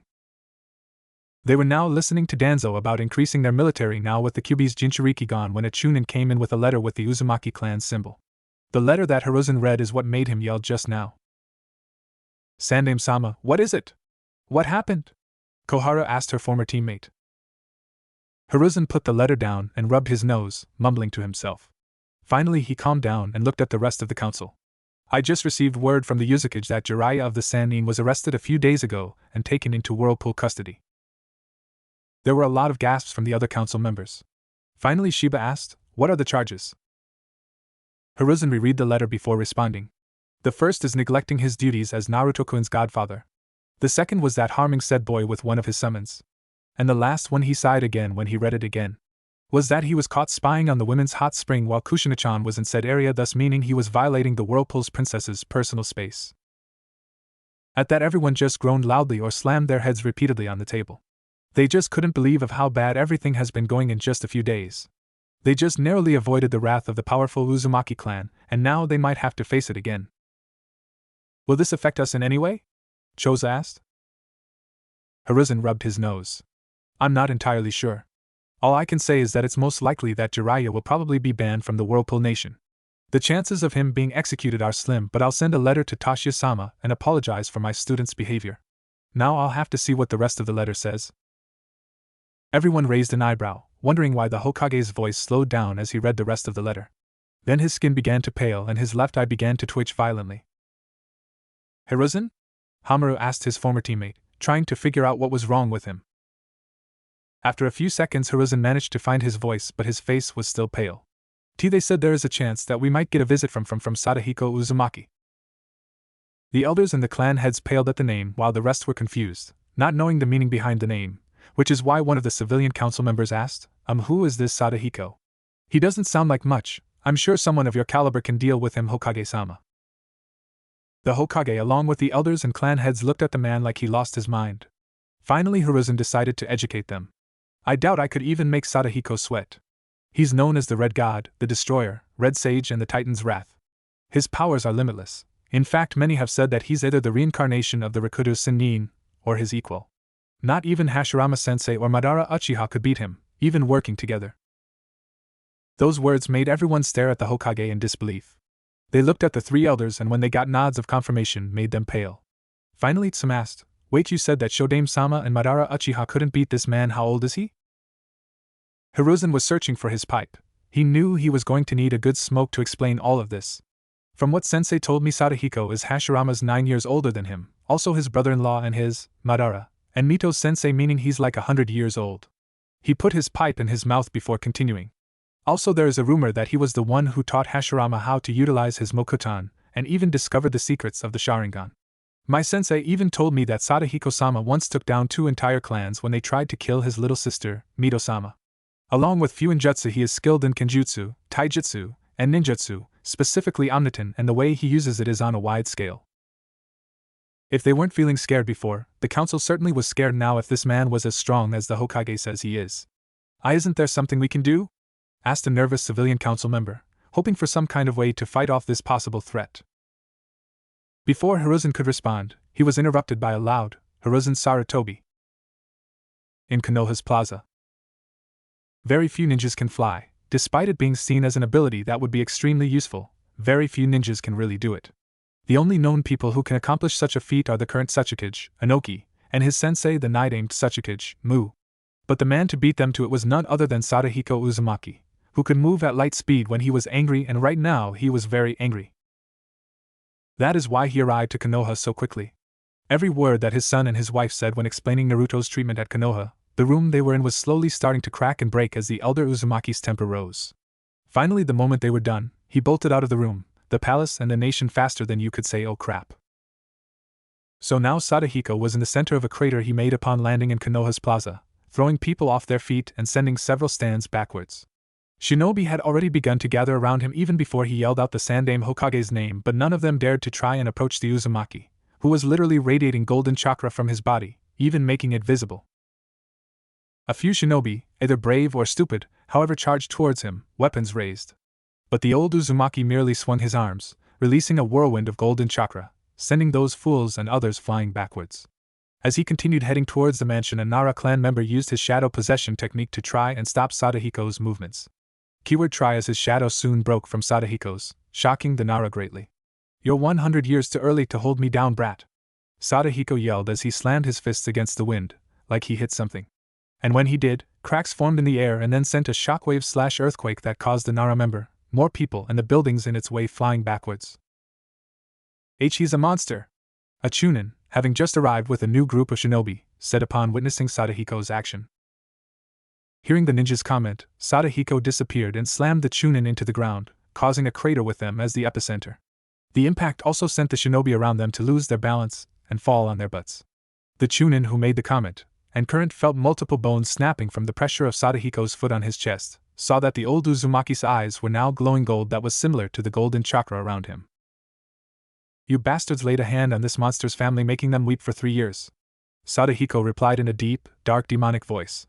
Don't even think for a second that laws or gods will be able to protect you. The Chunin as well as various other shinobi literally shit themselves upon hearing that declaration, as well as his killing intent leaking out. Sadahiko then picked up the Chunin and threw him violently into some other shinobi. The old Uzumaki was about to continue his trek when he found himself facing Hiruzen Sarutobi, the clan heads, and a large detachment of ANBU. Behind them were more shinobi as well as a few civilians, including the civilian council. Despite this large number of strong shinobi, the group clearly showed signs of intimidation from the power Sadahiko was still leaking out. Hiruzen decided to speak, and hoped he could calm this godlike man down. Greetings Sadahiko-sama, it's in. Cut the crap Monkigaki Sadahiko interrupted the Hokage. You know why I'm here and you know that you brats don't stand a rat's ass against me. He finished the sentence. He released some killing intent, making a lot of people very, very nervous. Now I'll be merciful and give you 5 minutes to give me a reason for not pounding this damn village to the ground. Hiruzen swallowed deeply before he spoke, saying each word carefully. I already know why you're here, because of how your great-grandson was treated. He cringed as Sadahiko released some more chakra. The output caused glass about 3 miles to shatter due to the pressure, along with nearby buildings to crack a little. But I swear blaming the entire village for only what a few did is not something you would do, nor would Kushina-chan or Naruto-kun appreciate you taking away lives for something that happened in the past. Hiruzen said hastily, doing his best to prevent less damage to be done to the village. He knew for a fact that being the third person called the god of shinobi, not even he nor perhaps all of the ninjas of Konoha could stand a chance against an angry Sadahiko Uzumaki. Sadahiko just stared at Hiruzen before responding. You're full of BS, monkey boy, he roared, sending some of the clan heads and the other shinobi back flying. Despite saying that you did your best for Naruto-kun, you allowed your damn age to take over your duties as leader and honoring your successor's final wish. Do you have any idea how much Kushina-chan wept for the past 3 years? Or how much Naruto-kun suffered because of your incompetence? Sadahiko asked but kept going, not waiting for an answer. Furthermore, you are an idiot for literally announcing to the whole village of Naruto-kun's status. Don't you know a Jinchuriki's identity is supposed to be kept a secret? I mean, how do you suppose Mitonichan or Kushina-chan managed to live here without facing constant scorn from these idiots? Then he glared at the 3 elders and some of the civilians. And you people are even bigger idiots. No, you're even worse than idiots. Hell, calling you guys bugs wouldn't be enough to title you guys as. It would be an insult to bugs everywhere. You 3, he said, looking at Koharu, Hamaru, and Danzo. Keep thinking military-like and stuff, that you don't think about a person's feelings. How the hell are you guys Tobirama students if you can't even understand something like that?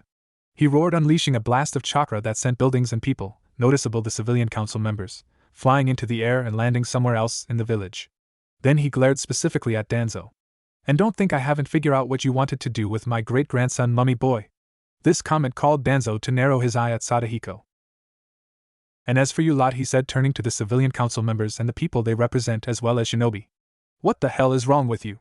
He roared, causing some of the weak-willed to faint from the killer intent, which included some Jonins and A and BU since this was Sadahiko we were talking about. You ninjas should have at least an idea of how sealing works. Furthermore, you idiots can't see over your own grief that you're abusing an innocent child for something that he had no control over, as well as the fact that he lost his father, and nearly his mother on the night he was born. And to top it all off, some of you people have kids and yet you scorn, yell, and sometimes beat a child about the same age. After that ranting, a lot of people had the decency to lower their heads in shame. As much as they wanted to deny it, they knew that Sadahiko was saying the absolute truth. Sadahiko turned his attention back to Hiruzen, who looked like he aged a few years. I want to destroy this village, or at least leave you lot so hurt it will take 10 generations for you to recover. Sadahiko said calmly but still in a serious tone. But for now and for the sake of Mito-chan, I'll let the guilt and shame you people are feeling be punishment enough for what you have done. But he paused as the golden chakra began to appear once again. If any of you ever hurt my family, my friends, or anyone I hold dear, he slammed his fist down into the ground. The result was a large crack coming from the spot towards an abandoned building, which caused said building to explode. I will bring my wrath upon you all. Taking their gaping faces in silence as a confirmation, Sadahiko prepared to take his leave. Now if you excuse me, I need to be heading home. I have a celebration to attend as well as a trial for that perverted student of your Hiruzen. And with that, the most powerful man since the Rikuta Sennin took off into the air, leaving Konoha behind with buildings ruined and people in pain, both physically and emotionally. Uzumaki Clan Meeting Room. The Uzumaki Council was made up of 9 members, including Hyson, the current clan head, while Tashu, Amai, Sadahiko, Kushina, and Kane, who was Tashu and Amai's third child and the younger brother of Hyson and Kushina, were considered honorary members. Unlike other clan councils, which would consist of the clan's elders, the Uzumaki Council consisted of clan members that were recognized for their skills, influence, and personality. Most of them were in their 40s or 50s, but the others were younger, like in their 20s or 30s. The youngest member currently was 17, the youngest member ever, second only to Sadahiko, who joined the council at the age of 15, and became the clan head too. The reason why Tashu was not clan head is due to his status as the country's ruler, as well as according to a law set by Sadahiko during the village's founding. Tashu couldn't be clan head and daimyo, as many felt it would give the Uzumaki clan too much power. However, right now Toshio took over as head of the council due to Hyson needed back in Yuzushio, and that it concerned his grandson who was to take the title of daimyo after Toshio's daughter Kushina. Along with Toshio, one of the members was Tatsuo Uzumaki, who was the tallest member of the council. He had 2 scars forming an X across his face, which made his hardened face even more intimidating. He had a few gray strands of hair mixed with his red hair, which was loosely hanging down from to his neck. His skin was tanned and body well toned. Hankon wore a long black fur coat with knot shirt underneath and brown long pants and sandals. He was renowned for his immense strength and 2 piston gauntlets he used in battle during the Third Shinobi World War, earning him the name Kaidana. He was trained by Sadahiko and, like his sensei, was firmly loyal to his family and friends. Besides him was Renga Uzumaki, one of the 2 women members and the oldest woman and second oldest member on the council, and was around Kushina's age. Despite being in her mid-40s, she was still very attractive, with her smooth, white pale skin, long silk red hair tied in a long ponytail. Madoka wore a simple but elegant purple-red kimono with water droplets on it, and revealed her ample bosom. She was well known as a doctor and scientist. Along with that, her skills in combining barrier ninjutsu with medical ninjutsu put her on par with Tsunade. She was well respected due to her calm nature and being the voice of reason, along with a bit of humor too.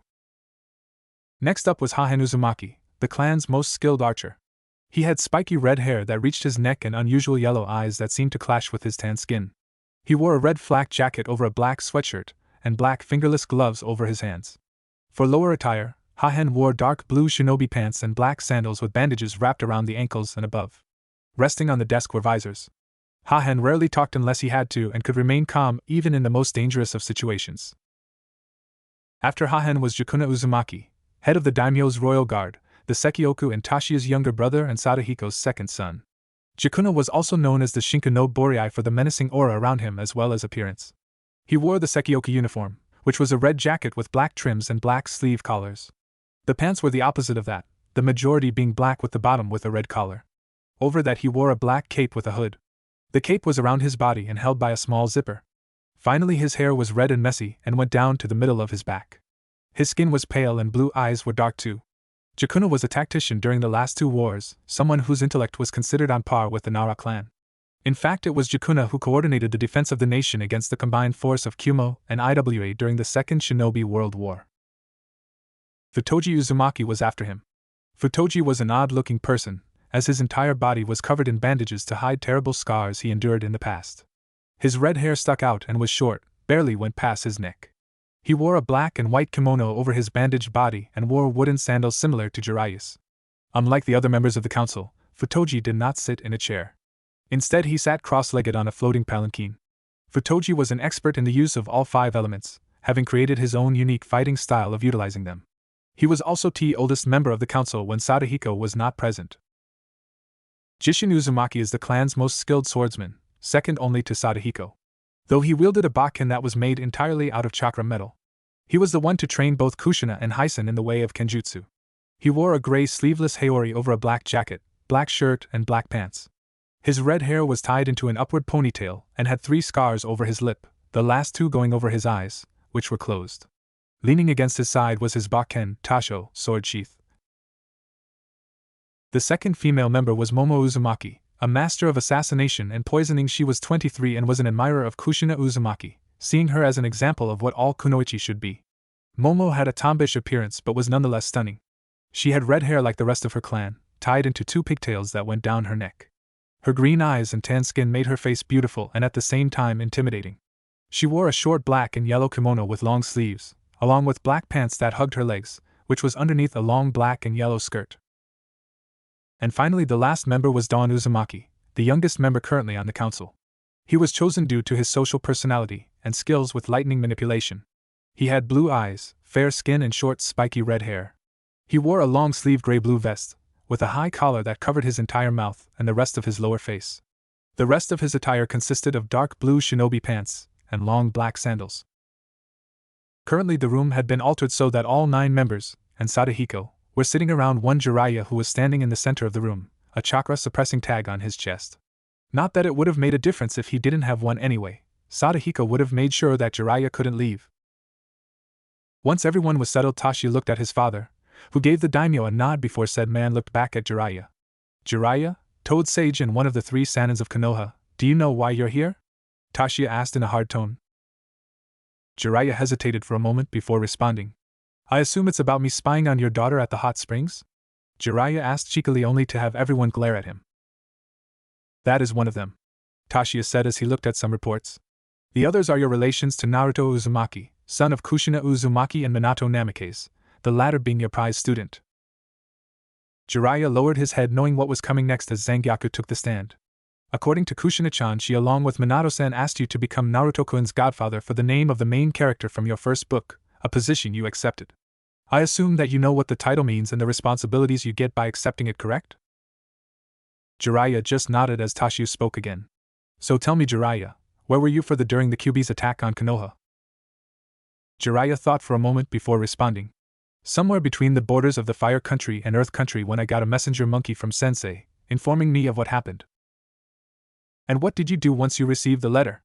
Tashiya asked again. Jiraiya sighed before answering. I headed towards Konoha in order to check the damage done by the attack along with checking on the seal placed on Naruto. I stayed for about a month making sure everything was done to ensure Naruto's safety from Minato's enemies before leaving again to check on my spy network. Momo, who was glaring at Jiraiya all the time, asked, Really? And how does going to the land of hot water to spy on hot springs and go to brothels a way of keeping up with your network? Or are you saying that you even have contacts in those places too? Jiraiya was about to reply back when Dawn spoke. I believe we proved the point that Jiraiya had left Naruto-sama right after checking up on him. I would like to know why we weren't informed about the boy's survival when Kushina-sama told us 3 years ago that her child was reported dead. Look, I had no idea Kushina was even alive, Jiraiya protested. I was told that she died along with Minato. Hell, Sensei even showed me the body. Tashiya rubbed his chin. While I admit that was in no part your own fault, you still have not told us why we weren't informed of my grandson's survival, or was it because, how did you put it back on the ship? The other 4 great villages have at least 2 Jinchuriki, allowing you to take Naruto would have destroyed the balance between the 5 great nations. I believe that is what you said. And by how you were putting it, you believe that Jinchuriki, past and present, are nothing more than weapons to be used in battle. What? Sadahiko yelled at that.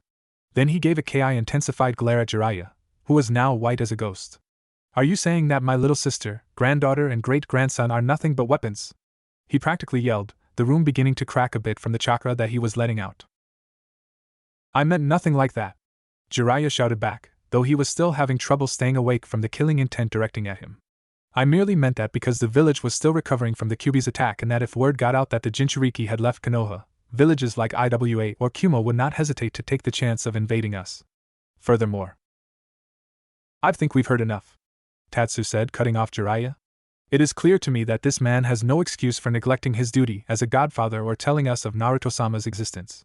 Along with that, according from Tashiya-sama had learned from the mind skin seal we placed on the pervert, it is clear that Jiraiya was aware of Naruto-sama's treatment in Konoha.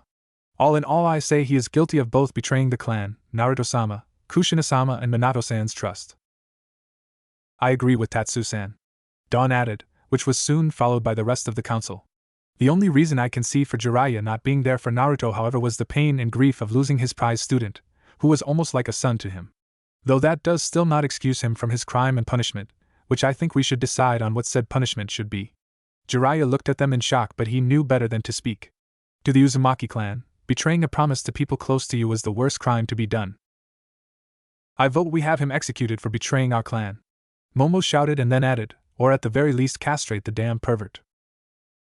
I think that might be a little too extreme, Momo-chan, Renga commented after looking how pale Jiraiya had turned hearing the other Uzumaki female's suggestion. I think a more suitable punishment should be placed. I vote that we banish Jiraiya from coming to Whirlpool Country unless we give him permission to enter. And Kushina-sama should decide if he is allowed to visit Naruto-kun, if she still approves of him being the boy's godfather. Tashiya nodded. I think that sounds like a fair punishment. Anyone else? When none of the other council members commented, Tashiya looked fully at Jiraiya. Jiraiya of Konoha, as daimyo of the Whirlpool Country, I hereby banish you from Whirlpool Country and any contact with our people outside of the nation. Even if it's of great importance, it shall be up to us if you're allowed to enter the nation, and it will be Kushina-chan's decision if you may have interaction with Naruto-kun. That is final, he said as he slammed his gravel on the table. Yeah. Now get lost, Sadahiko added and formed a ram sign. This caused the seal underneath Jiraiya to glow, and suddenly the Toad Sage was shot through the building and flying over the ocean back to Fire Country. The chakra-suppressing seal had already come off, but that was ignored over Jiraiya's screams. Everyone looked at Sadahiko, who just had a foxy grin on his face. "Ha! I always wanted to do that," the old Uzumaki said, with his grin getting wider, earning sweat drops from the rest of the council. "What?" Sadahiko asked as he looked at the stairs. "Don't worry, he'll land in Konoha, and seeing how he gets beaten by women daily, he'll probably be walking in 3 days or so," the old Uzumaki said dismissively, earning more sweat drops. Whirlpool Daimyo Palace later that evening. Within the Whirlpool Palace, a celebration part was in full swing, all for the arrival of the next heir of the Whirlpool, Naruto Uzumaki. The heads of every single clan of Uzushio, along with other important people within the country, were in the palace, or outside the palace, where a large fair had been set up with people having the time of their lives. The children were running around in their kimonos, doing whatever kids their age did. Surrounding the room, as well as other important areas of the palace, was the koihai. They all wore the same outfit as Jakuna, with the kanji for guard on the back of their haori, and the same light armor around their jacket and pants. They carried swords and spears with seals on the weapons, making them much more devastating. Amai Uzumaki was with her daughter and several other women near the corner of the large room. Her eyes caught onto her grandson Naruto playing with her granddaughter, Hisen's daughter, Karen Uzumaki. Like her father, Karen had spiky red hair, though kept at a shorter length next to her shoulders. Her skin was a bit whiter than Naruto, and she had red eyes and glasses too. She wore a red kimono with purple stripes, while Naruto wore a blue kimono with the Uzumaki clan symbol spread all over it. From what Amai could tell, the two and several other kids were telling Naruto about what Uzushio is like. "I'm glad that Karen-chan and the other kids are getting along so well with Naruto-chan," Amai said to Kushina and Karen's mother, Nori Uzumaki. Unlike her husband and daughter, Nori had long straight red hair that went down to her back, and most of it was tied in a ponytail. However, she did wear glasses just like her daughter and red eyes. Her skin was tan as well, while her husband's was white, though not milky white like his sister's. She wore a dark/light blue kimono, while Kushina wore a red kimono with yellow flowers on it. "Yes, I was worried that Naruto-kun's experience in Konoha might have affected him with interacting with others," Kushina said with a tone that sounded of relief. "I still can't believe that they would do such horrible things to a child," Nori commented. "What doesn't make sense is why Sadahiko-sama didn't flatten the village when he heard what about to Naruto-kun. While his answer to us was because he saw them living with the guilt as a more fitting punishment," Tashi replied while walking up to them. "The real reason is because of his sister, and Mito." "Tashi-kun, where did you come from?" Amai asked her husband. "I was just speaking with father. He had to leave due to his and Hisen's presents being acquired at the Nishimura compound. I don't know the reason yet, but I'm sure Hisen will inform me when he returns," the daimyo said. The three women just nodded before Kushina asked, "Father, what did you mean that Gigi didn't do it because of Mito-sama?" "As you know, your grandfather loved his younger sister enough to destroy 2 clans that were threatening her," Tashi said, receiving nods from the women. "Well, Aunt Mito loved Hashirama-sama, and vice versa, which is one of the reasons why they got married. Furthermore, she also loved Konoha too, enough that she decided to remain there even after Hashirama-sama's death." He watched as the others were putting the whole thing together. "So you can see that while Sadahiko probably hates Konoha, he won't destroy it because he could never look at his sister again for destroying a village she loved deeply." Whatever was going to be said next was cut off when a servant entered the room and approached the daimyo, being discreet as possible as to not rouse attention. "Daimyo-sama, a messenger from the Jinrin clan, Silver Lotus, has just arrived. He says it's from Sadahiko-sama, Hisen-sama and Chokusen-sama." Tashi, along with his wife, daughter and daughter-in-law, all glanced at each other, wondering what the message could be about. Uzushio, Jinrin compound. The compound of the noble clan the Jinrin was covered with clansmen and Yuza and Bu, many of them performing seals or having their hands to their weapons.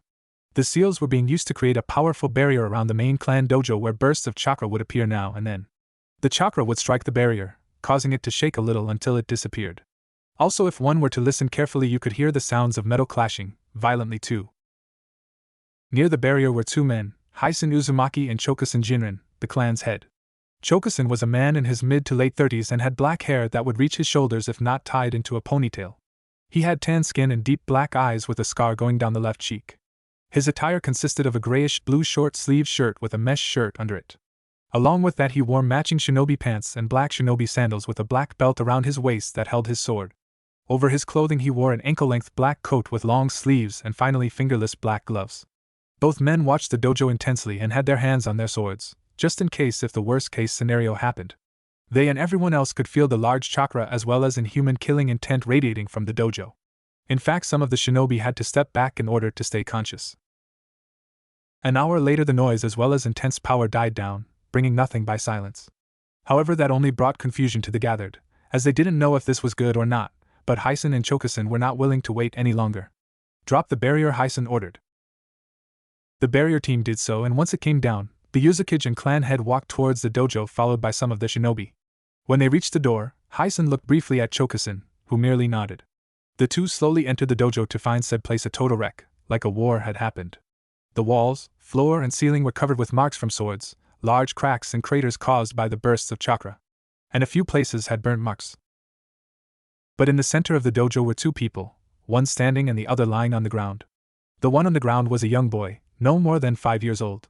He wore a now torn red kimono, but the boy himself had no injuries. The boy's skin was tan, and he had black hair that went down to his neck.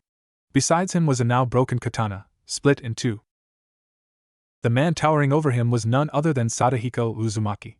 He wore his casual attire, except the right sleeve was gone, and he had a few scratches on his body but nothing serious. In his right hand was a sword, which he held with a firm grip. His hair looked a little out of place, but otherwise he was completely calm, not the least bit tired. His eyes were dark as he looked at the unconscious boy before him. "Gigi," Hyson said as he walked up to his grandfather. Sadahiko just looked at him, and then Chokusin, who was staring at the boy. "Do not fret, Chokusin-san, your son is now okay. I managed to calm him down and place a seal to stop the wild chakra in him," Sadahiko explained. Chokusin Jin nodded gratefully before rushing to his son's side, picking the boy up carefully. As the other Jinin clan members approached their clan leader, Hyson walked up to Sadahiko, who had a concerned look on his face. "Gigi, that unstable chakra, the killing intent, was that?" "Yes," Sadahiko said, answering Hyson's question. The older man had a serious look on his face, while at the same time remembering a time long ago, and a fierce battle with a woman wielding a sword. "Little Jinsuke Jinin here, his chakra is just like his ancestor, the Jinin clan head of my time, Tanishine Jinin." Hyson swallowed, a nervous look on his usually impassive face as he looked back at the boy, who was being carried by his father to the compound's medical area. "So that means he's..."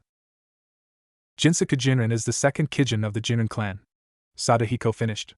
"And if I'm right, we might have a generation that will surpass mine," the older Uzumaki said with a faint smile forming on his face. "At least 100 years ago.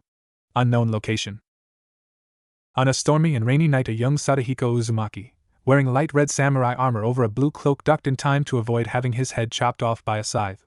Then he swung his own broadsword and watched as it collided with two dual scythes, wielded by Hachiro, a blue-haired man that wore black demonic armor over a gray cloak. The impact of the two weapons created powerful shockwave that sent much of the surroundings flying backwards, including uprooted trees, pieces of earth, and even the wind itself was thrown back. The blue-haired man was pushed back before doing a back flip and recovering. Using great speed, Hachiro slammed his hands together before a few seconds later extended them. In between them was a spear made out of black energy, and released several small sparks. When he was done, Hachiro threw it, and in mid-air it dispersed, unleashed a powerful barrage of black wind slashes. Seeing the attack coming at him, Sadahiko formed his signature ram seal. On Mayatan, Hakua no Jutsu. White wall technique, then a giant clear white wall appeared between Sadahiko and Hachiro's attack. The massive wall managed to hold out against the strong blast of wind, deflecting it to all sides except towards Sadahiko. The deflected attack struck the forest instead, creating numerous explosions with rocks and bits of trees flying into the air.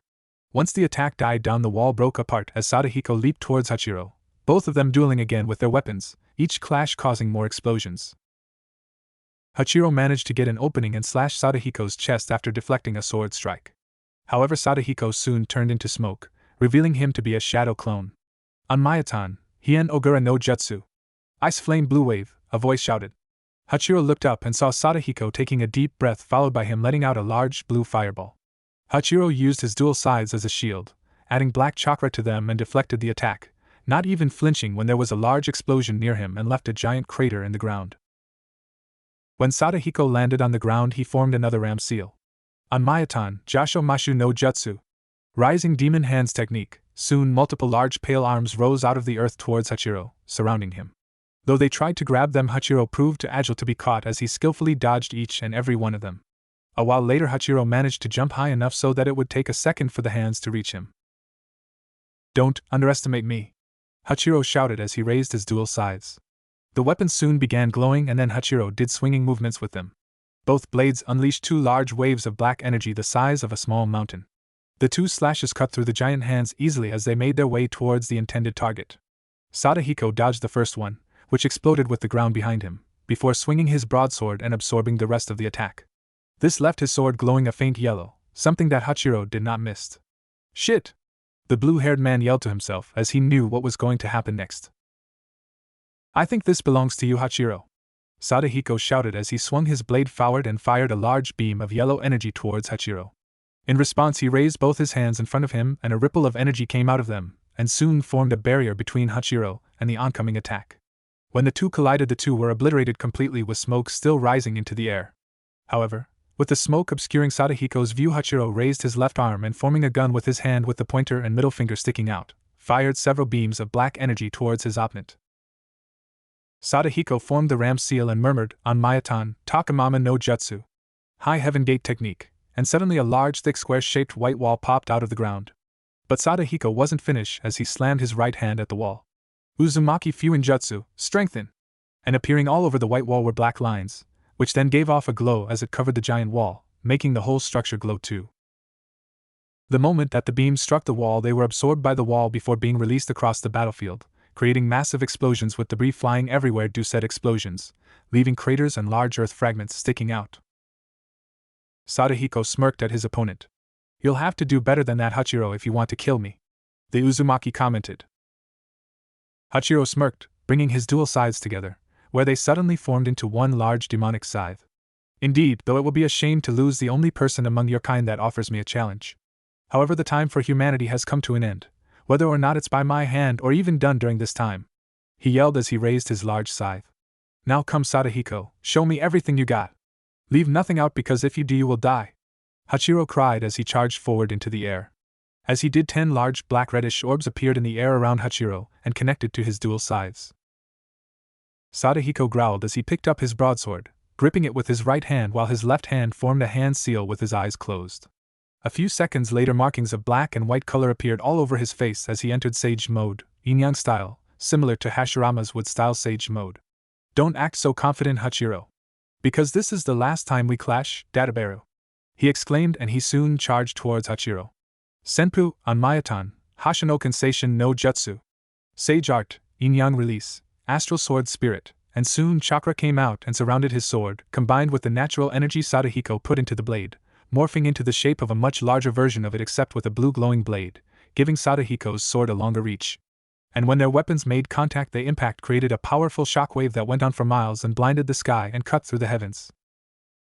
Yuzushio, the Tenzin, present time, morning.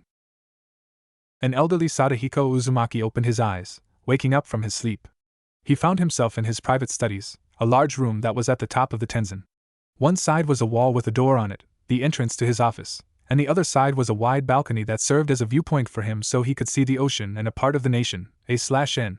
Try to imagine it like Yamamoto's office from Bleach, except with more stuff in it.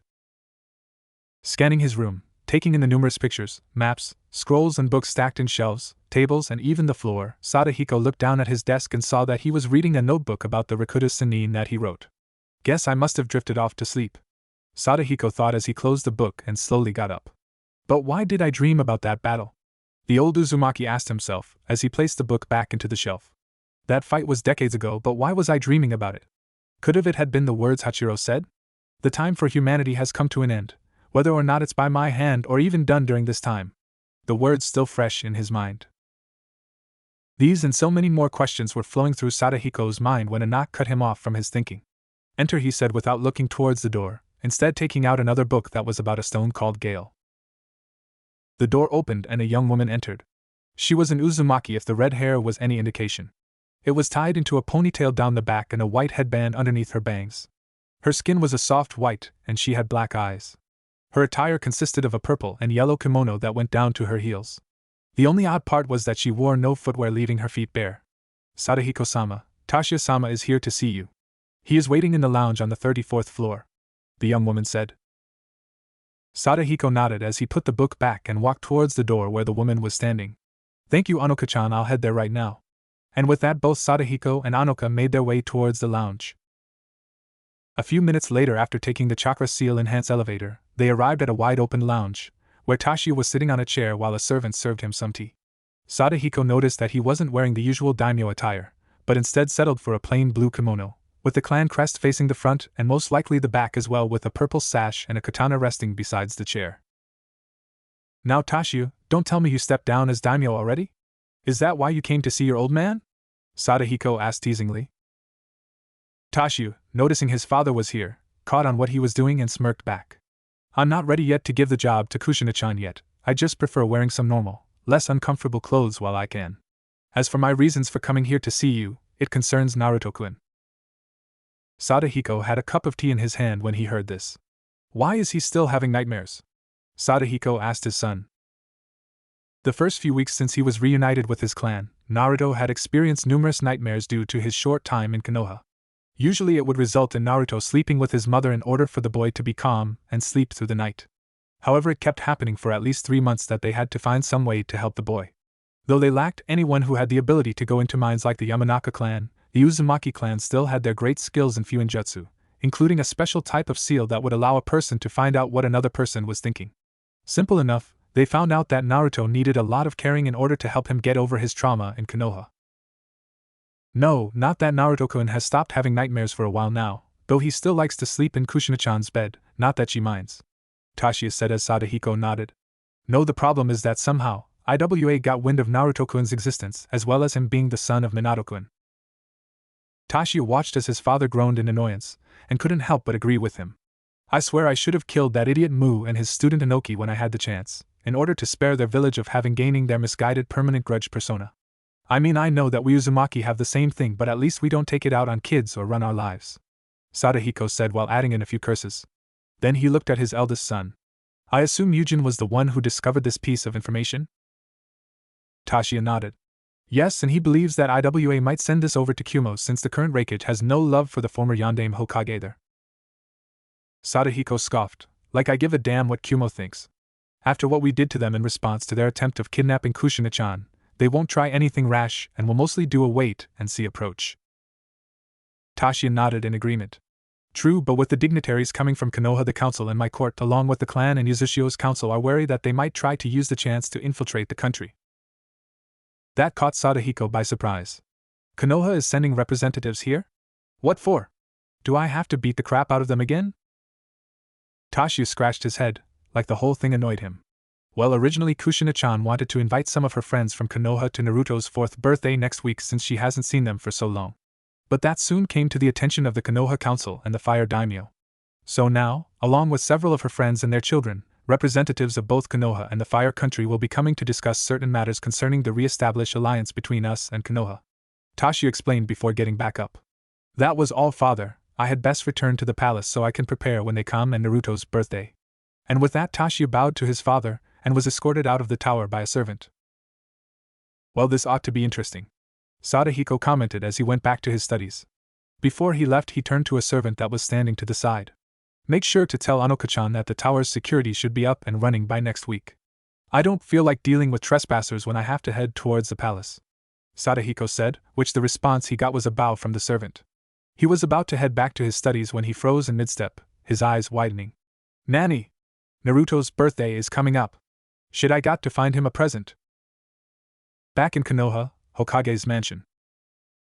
Currently the Sandame Hokage, or rather several clones of him, were currently working on paperwork while the original one was reading his student's latest work, a perverted smile on his face. His days of dealing with the bane of all Kages, paperwork, was now over. Of course, the happy moment was ruined when Danzo Shimura entered the room unannounced.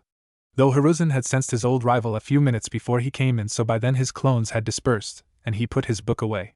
Can I help you with something, Danzo? I would like to discuss with you about letting me be part of the delegates that are to go to Whirlpool country next week, the War Hawk said in his usual monotone voice. Hiruzen sighed. He knew this was going to happen sooner or later. Looking up at his former rival, the Sandame Hokage said, Danzo, you of all people should know why you weren't included. It's bad enough that we decided it out of nowhere when we found out that several of Kushina's friends would be heading toward Whirlpool Nation. She and Tashio weren't exactly pleased about that, and I don't want to even know what Sadahiko thinks of all this. Sending you would be like shouting a declaration for war, because I know that the only reason that you would want to go to that country is because Naruto-kun is there. Danzo narrowed his eye a bit, and you could have sworn something that sounded near to a growl came from his vocal cords, though it was hard to tell because of his emotionless facade. He contains the Kyuubi within him. He is the property of Konoha, as has all Kyuubi Jinchuriki since the village's founding. I dare you to say that in front of Sadahiko Uzumaki and see what happens. Hiruzen murmured, though loud enough for Danzo to hear. And speaking of Jinchuriki, need I remind you that all past Jinchuriki along with the current one have all been Uzumaki. Mito-sama moved to Konoha because she loved Hashirama-sama and left with her older brother's blessings, who at the time was the Uzumaki clan head. Kushina-chan came to Konoha because Yuzushio was dealing with several fronts, and it would have been impossible for Mito-sama to leave Konoha in her current condition, and that she could have been targeted. The reasons why she didn't go back to Yuzushio is because her home nation was still under pressure, and that she had grown a connection to Konoha and several people within it. And it was a clear sign that the villagers had little love for Naruto-kun, and since his mother was still alive, she had the right to take him with her. And what about the 4 other great villages? They all have Jinchuriki of their own, and with Takigakure being the only minor village with their own. What are the chances that with this change of power that the 4 formers trying to destroy us in our weakened state, or with the latter trying to take our spot as a major village? Because of your cowardice in facing against the Whirlpool nation, you leave Konoha in a vulnerable state. Danzo argued, hoping to use Hiruzen's care for the village's safety and survival as a means of convincing the Sandaime Hokage that they should take action of retrieving Naruto and bringing him back to the village. As Hokage, it's your duty to. Danzo didn't get a chance to finish that sentence as the room and himself was struck by a wave of chakra and killing intent, the source being Hiruzen himself. And despite his years as a shinobi and being a master of hiding his emotions, Danzo could not help but subconsciously cower at the force directed at him, with his skin turning slightly white. Don't you dare tell me how to do my duty, Danzo! Hiruzen roared as a menacing figure seemed to form from the elder Hokage's shadow behind said man. The figure appeared to be glaring down at Danzo as if it was passing judgment of some sort. But it was the eyes of the Sandaime Hokage that caught Danzo's attention. They were no longer filled with the soothing, gentle grandfatherly presence that many in Konoha had come to know. No, now they were nothing more than an intense pillar of fire, a powerful inferno that could reduce armies to ashes. Danzo realized that right now he was in the presence of the professor, the man that could strike fear into the hearts of even seasoned veterans and unleash fury equal to a Bijou. Even before Sensei picked me as his successor, I knew the duties of the Hokage. Hiruzen started as his killing intent went down, but was still there nevertheless. I have led this village through the remainder of the First Great Shinobi World War all the way up to the Third War. I will not deny that I have made mistakes now and then, but I am only human, such as all Kages in the other villages as well as my predecessors. Then the killing intent disappeared completely, though small traces of it remained. Nonetheless, Danzo's skin color returned to normal, but that was ignored as Hiruzen kept talking. After Sadahiko-sama's visit, I realized that I've allowed my age to be an excuse for the corruption happening in Konoha, and I intend to rectify that before I retire or die, which means I shall be keeping an eye on a few people, including you, Danzo. Hiruzen said the last part while sending an intimidating glare towards his old rival. The Hokage always had a feeling that Danzo hadn't disbanded Root like Hiruzen had ordered, and upon learning that Kushina was tricked into believing that her son was dead left little doubt on who was responsible. Silence took over in the room as the 2 old rivals merely stared at each other for what seemed like an eternity. Finally it was Hiruzen who broke the silence. Your request to join the party going to Whirlpool Nation is denied, now leave. Danzo looked at the elder Hokage for a minute longer with his lone eye before leaving without a single word utter. The war hawk knew that trying to push the case was now both useless and suicidal, with Hiruzen reverting back into his old persona. However, I still must find a way of getting ears into this meeting with the Whirlpool, without Hiruzen knowing about it. Danzo thought, various plans forming within his head. In the Whirlpool Daimyo's palace, a week later. Currently soon to be 4 years old, Naruto Uzumaki was slowly awakening from his slumber. Naruto's room was a large room, with his 2-person bed in the center of the right side of the room. The blanket that covered his small body was yellow with fishes of different sizes and colors on it. The room itself was painted orange with pictures of various baby animals painted on it in a certain pattern. The rest of the room was covered with multiple shelves filled with children's books and various toys for a boy of Naruto's age. Other items included a small sofa, boxes also filled with toys, a chair that Naruto's mother would sit on with him on her lap when Kushina was reading him a story. There was also a closet at the left corner filled with clothing for the young Uzumaki. Finally, 2 windows were placed on the wall on the right side of Naruto's bed, showing the new morning of the Whirlpool country. Naruto's eyes slowly opened, and the first thing he saw was his beloved teddy bear, his first birthday gift, which he had gotten from his short time in Konoha. He had it only for a year, since he had gotten it on his 3rd birthday. It had brown fur with green eyes and light tan-furred paws, nose and belly. According to the Sandaime, it had belonged to Naruto's mother, which was later confirmed by said woman. That, along with it being Naruto's first birthday present, made the young boy cherish the toy with great reverie. Also, it was Naruto's most guarded object during the next few months. The reason was because the night right after he got the toy, he nearly lost it. It was in the middle of the night, and Naruto was asleep with the bear held tightly around his arms and rubbed against his body. An unknown amount of time later, Naruto felt the lack of fur against his body, causing him to wake up. The result was him being in his small room in the orphanage without his teddy bear, and the door slightly open. Fearing the worst, Naruto peeked out of his room and saw the orphanage lady marching away with the stuffed animal in her hand, with said woman occasionally striking it violently against the wall. With the stealth the 3-year-old Naruto at the time could muster, he followed the matron, fearing the worst for his prized possession such as being thrown in the fireplace. But heavens were smiling down on the young blonde. The matron at the time was both drunk and tired and, after beating the toy several more times, threw it into the kitchen trash can before heading towards bed. Whether or not this was her intended goal or not, Naruto did not know, but was glad that it was this, then having the toy thrown into the fireplace to be burned. So moving swiftly, Naruto rescued his teddy bear from the trash can and dashed back to his room, shutting the door and locking it. Once he did that, Naruto jumped into bed, covered himself and the toy completely with his blanket, and cried softly as he held it close to him. True, the toy was slightly damaged after the beating it had been given by the matron, its fur tangled and messy, 3 tears in it with the cotton sticking out, and one of its green eyes limping out of the socket. But Naruto could care less about that, and was just happy he didn't lose it. He had been lucky that at least one of the employees at the orphanage, a young woman who was in her late teens, early 20s, who did not have a rational hatred towards the young Uzumaki, was working the next day.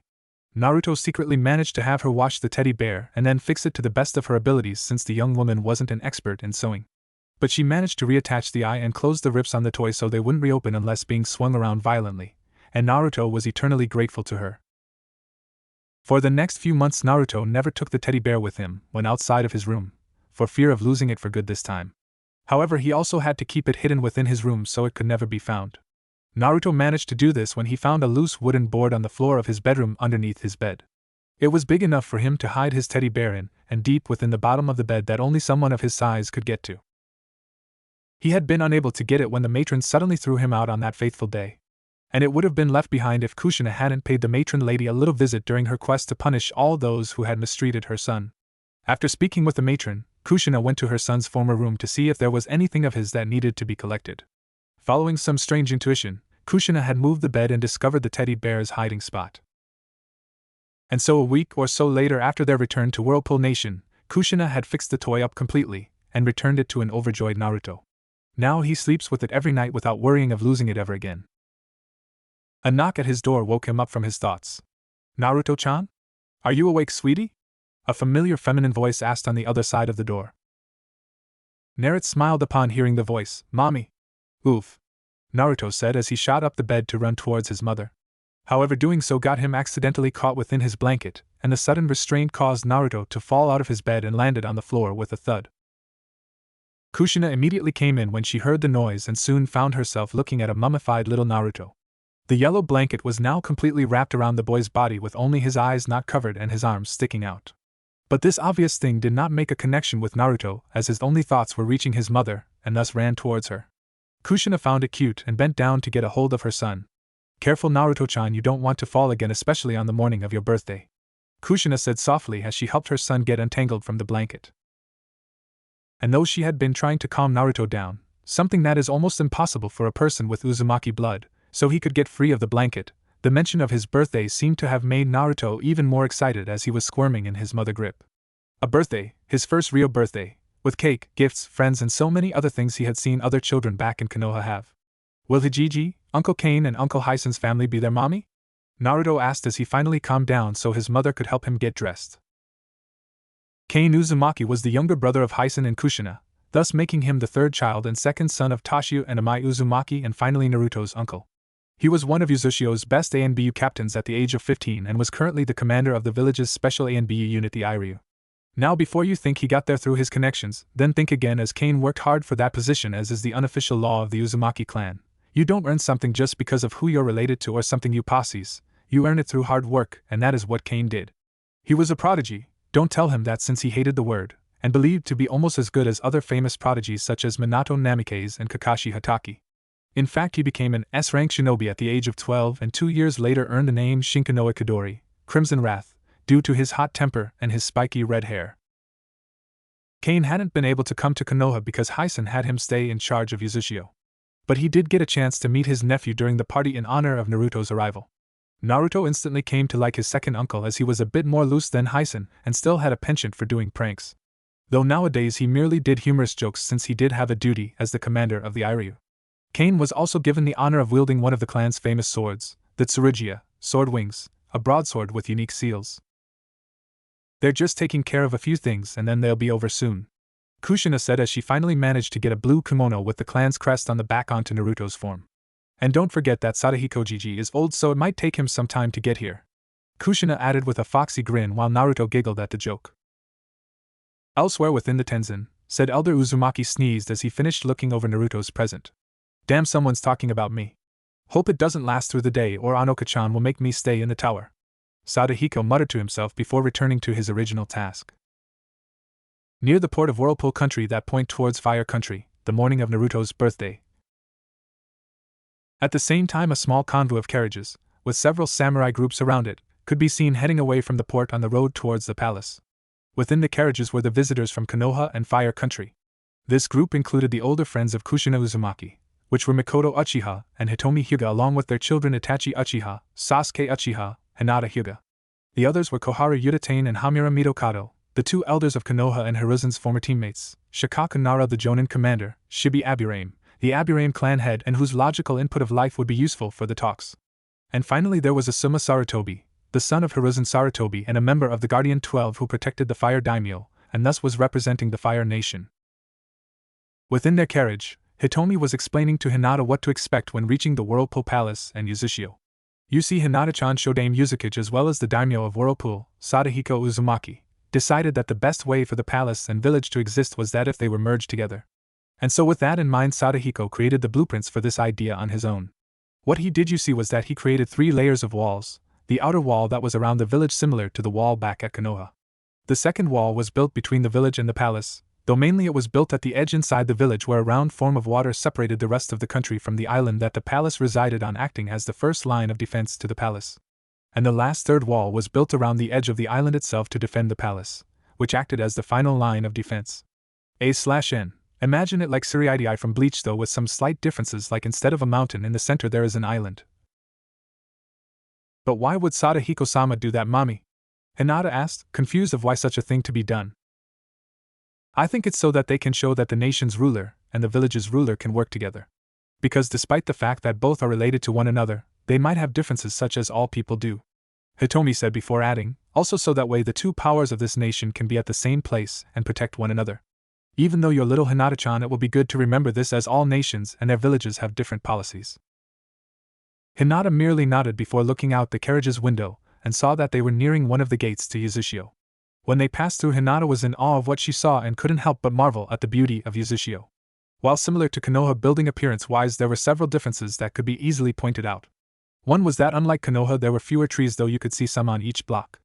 Along with that, Uzushio had more small rivers going through the village towards the ocean or the circle of water that separated it from the palace.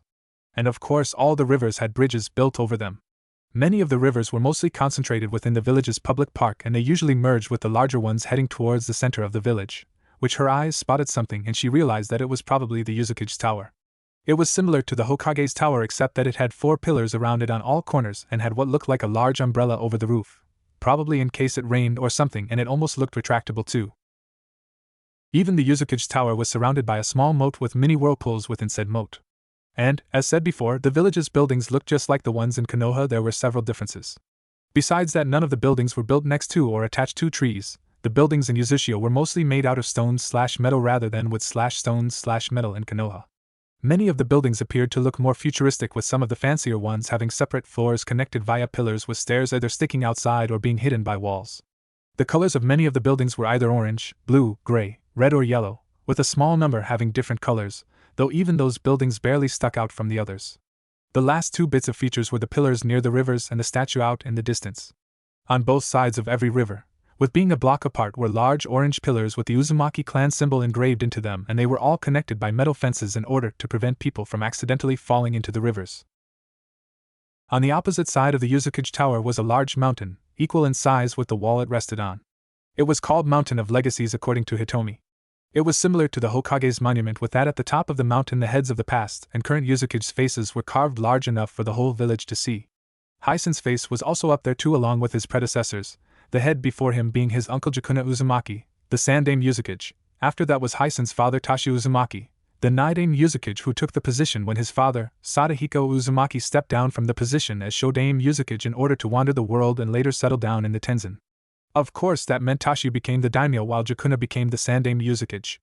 Later on, he stepped down from office near the end of the Third Shinobi War and made Hisen his successor. According to Hinata's mother, however, unlike the Hokage monument at the bottom of the mountain is what gave said rock formation's name to legacies, for at the bottom was a well-built large memorial site with the names of not just famous Uzushio shinobi, but many other shinobi of the village who fought and gave their lives for their village, home, and their loved ones. It was constructed per Sadahiko's request after the First Great Shinobi World War, in a way to honor and remember the men and women who died for the village and nation, as well as for their loved ones to have a place to pay their respects. Hinata's musings were cut off when the carriage suddenly came to a halt. She concluded that they arrived because the carriage's door opened, revealing it to be what she assumed was a guard, since her mother told her that the Whirlpool daimyo's guards wore red haori over the rest of their armor. As they walked off, Hinata and the others noticed that the guards had formed two lines with a space in the center for them, the guests, to walk through. There was also a man in the center of the two lines, and while he wore the same outfit as the other members of the Koihai, his haori, however, was missing its sleeves, along with the jacket underneath, thus revealing his well-built dark skin arms, while his hands were covered by white bandages wrapped around them, and his arms along with fingerless black gloves. He wore a silver visor over his eyes, and his black hair was pulled down into dreadlocks that went past his neck. Another piece to take notice was that strapped to his waist by a white belt that also held his haori was a sword with a teardrop-shaped tsuba, while the handle was wrapped in orange. "Greetings," he said to the Konoha group. His voice was deep and carried authority. "My name is Kename Jinren, head of the Koihai 9th Squad. I've been assigned to escort you all to the throne room where his lordship and family shall be waiting. Also, please do not wander off anywhere until we reach said destination, as such an act will force us to detain you," he said as he turned around, with some of his men following while the rest only moved once the Konoha group moved, thus putting said group in the middle. During the walk, the adults kept looking forward, though they did now and then steal glances at their surroundings, taking in the designs of the palace. While Sasuke and Hinata, because of their childlike curiosity, had their heads swinging side to side, looks of fascination in their eyes as they took in their new surrounding. Even Sasuke's older brother, the stoic Itachi Uchiha, would have a look of interest now and then. A few minutes later the group arrived at their destination, which the door to the throne room was huge, colored red with various seals on them, most likely security measures. On the doors were two large people, one on each door, with different characteristics, and their hands stretched out to the center where the doors meet. There their hands made contact, while at the same time they looked like they were holding some kind of orb. But that was nothing compared to the throne room itself. When they entered the throne room, the group of Konoha gasped in awe. It was a large room, large enough for a small clan to fit in. Surrounding the room near the edges were pillars with not just the Uzumaki crest but what appeared to be pictures of people doing various things. A guard was standing in front of each pillar with their sword sheath and a spear in their right hands. If they noticed the newcomers, they did not show it. The windows were covered with stained glass showing different kinds of pictures, like telling a story of some kind. Hanging near where the walls and ceiling meet were banners of different colors with various symbols on each banner, not just the Uzumaki clan crest. And to the opposite of them was a giant picture on the wall of a man who wore what appeared to be a cloak with his arms spread out and his legs crossed over one another. In the right hand was a monk's staff, while in the left was a katana, while surrounding him were 6 black and red dots. He had long spiky white hair and what appeared to be a pair of horns sticking out of his forehead. And the only thing on his face were his eyes, which, to the surprise of those who recognized the swirling pattern in the eyes, were the Rinnegan, thus meaning that it was a picture of the clan's grandfather Hamura Otsutsuki. Above him was another figure, though slightly smaller, and had spiky red hair that reached his shoulders. This was clearly Murugan, the founder of the Uzumaki clan and one of Hamura's 2 sons. He wore a similar cloak to his father, and wielded a sword in one hand and a staff in the other, but he also had a large scroll strapped to his back. Surrounding the two were small-made pictures of people lined up in several rows. In front of the wall were several fancy chairs fit for those of royalty. The one in the center was placed on top of a small podium with 3 steps before it, and sitting on it was Tashi Uzumaki, the Whirlpool daimyo. To his left, sitting on a lower podium, was his wife Amai Uzumaki, and to his right was his daughter and heir Kushina Uzumaki, with her son Naruto Uzumaki sitting on her lap. Standing next Tashi's right, in between the man and his wife, was their son Hisen Uzumaki, while Tashi's younger brother, and head of the Koihai, Jakuna Uzumaki, was stand at the far left next to his sister-in-law Amai. As the group from Konoha walked forward and bowed before the daimyo, Tashiya stood up and said with a booming voice, "Welcome visitors. As daimyo of the Whirlpool country, I, Tashi Uzumaki, welcome you all." Whirlpool Palace. 2 hours after arriving to the palace, Tashiya had several servants escort the guests from Konoha to their rooms. Hayashi's family got their own room with a divider and a bed on both sides of it, with the larger bed for the parents, and the same for Mikoto and her sons, except they had 3 beds but a divider. The others all got their own rooms, though not as big as they were made for just 1 or 2 people. Before they left, Tashiya warned/remind them that Koihai and Yuzunin would escort them during their stay in the palace. Along with that, they would need to come to him to gain permission to leave the palace as well to explore the village. The message seemed to be more directed towards the 2 elders since he did not fully trust them.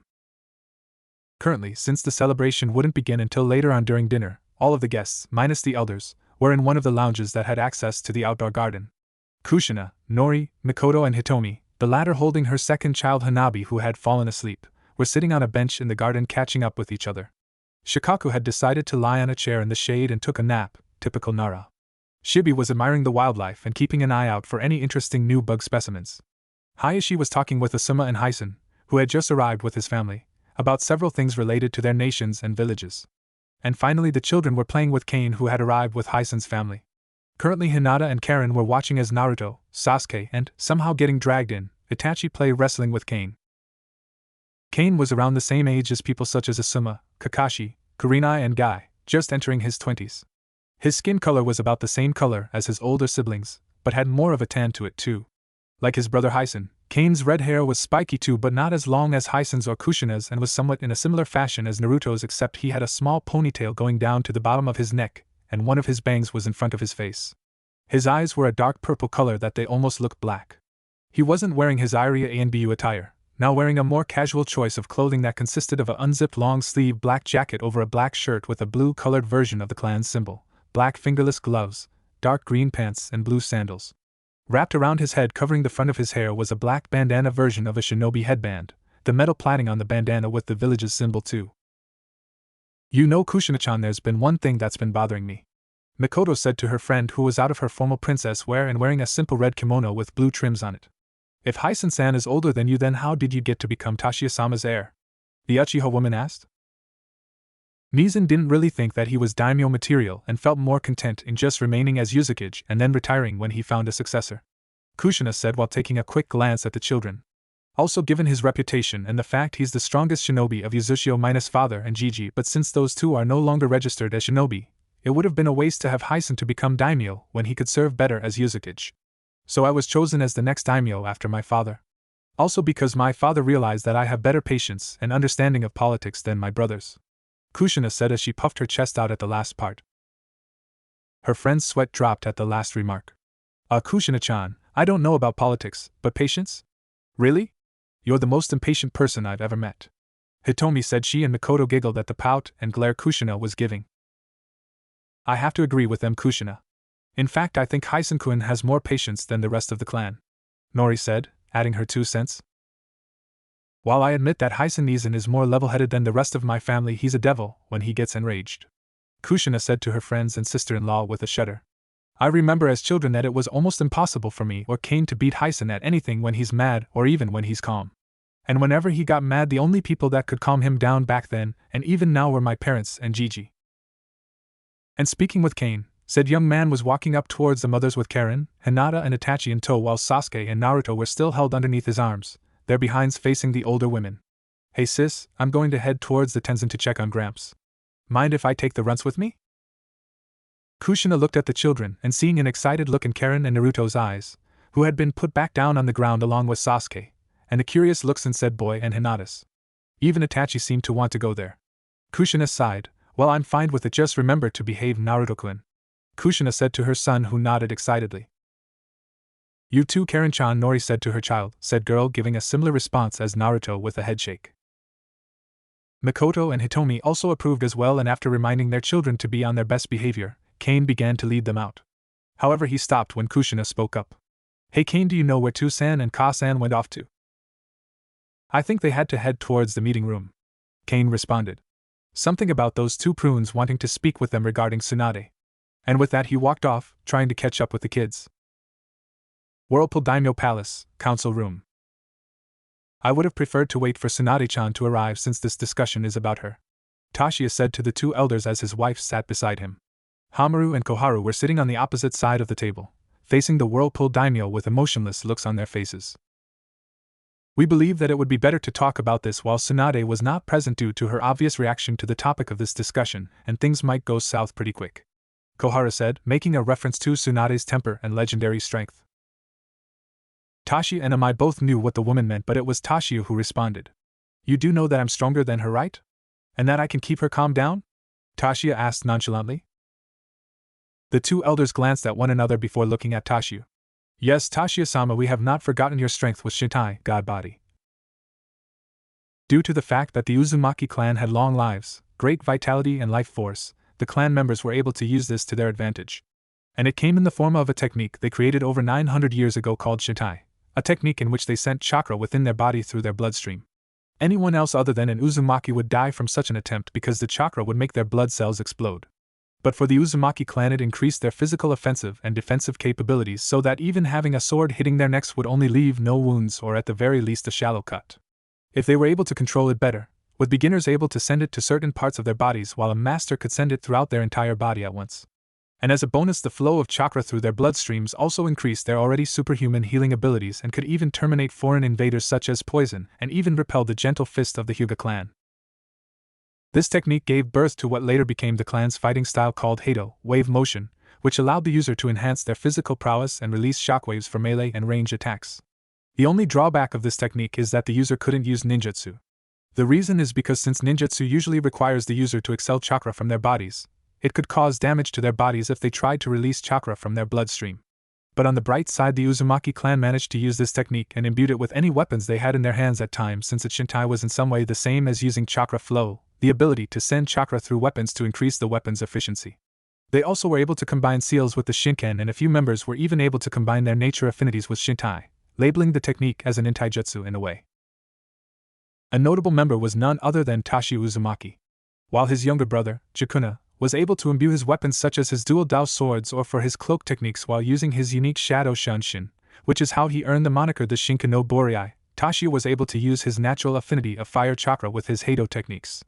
Combined with the fact that Tashiya's Shintai was the strongest in the clan's history, earned him the title of Akakazi no Tenshin, since his extraordinary strong Shintai and Heido combined with his wind chakra and solidification of the air, left deep marks on his opponents and even the surrounding area. This was proven when Tashiya killed the Sandaime Reikage, a man whose legendary durable body gave him the title Saikyo no Tate, in retaliation for when Kumo tried to kidnap Tashiya's daughter Kushina when she was still in Konoha as a newly made genin. Of course, Kumogakyo then held a grudge towards Yuzushio for the Sandaime Reikage's death, along with when Sadahiko, in response to the failed attempt on his granddaughter, killed the lightning daimyo at the time, since the daimyo was in on the plan, and the Jinchuriki of the Nibi at that time too.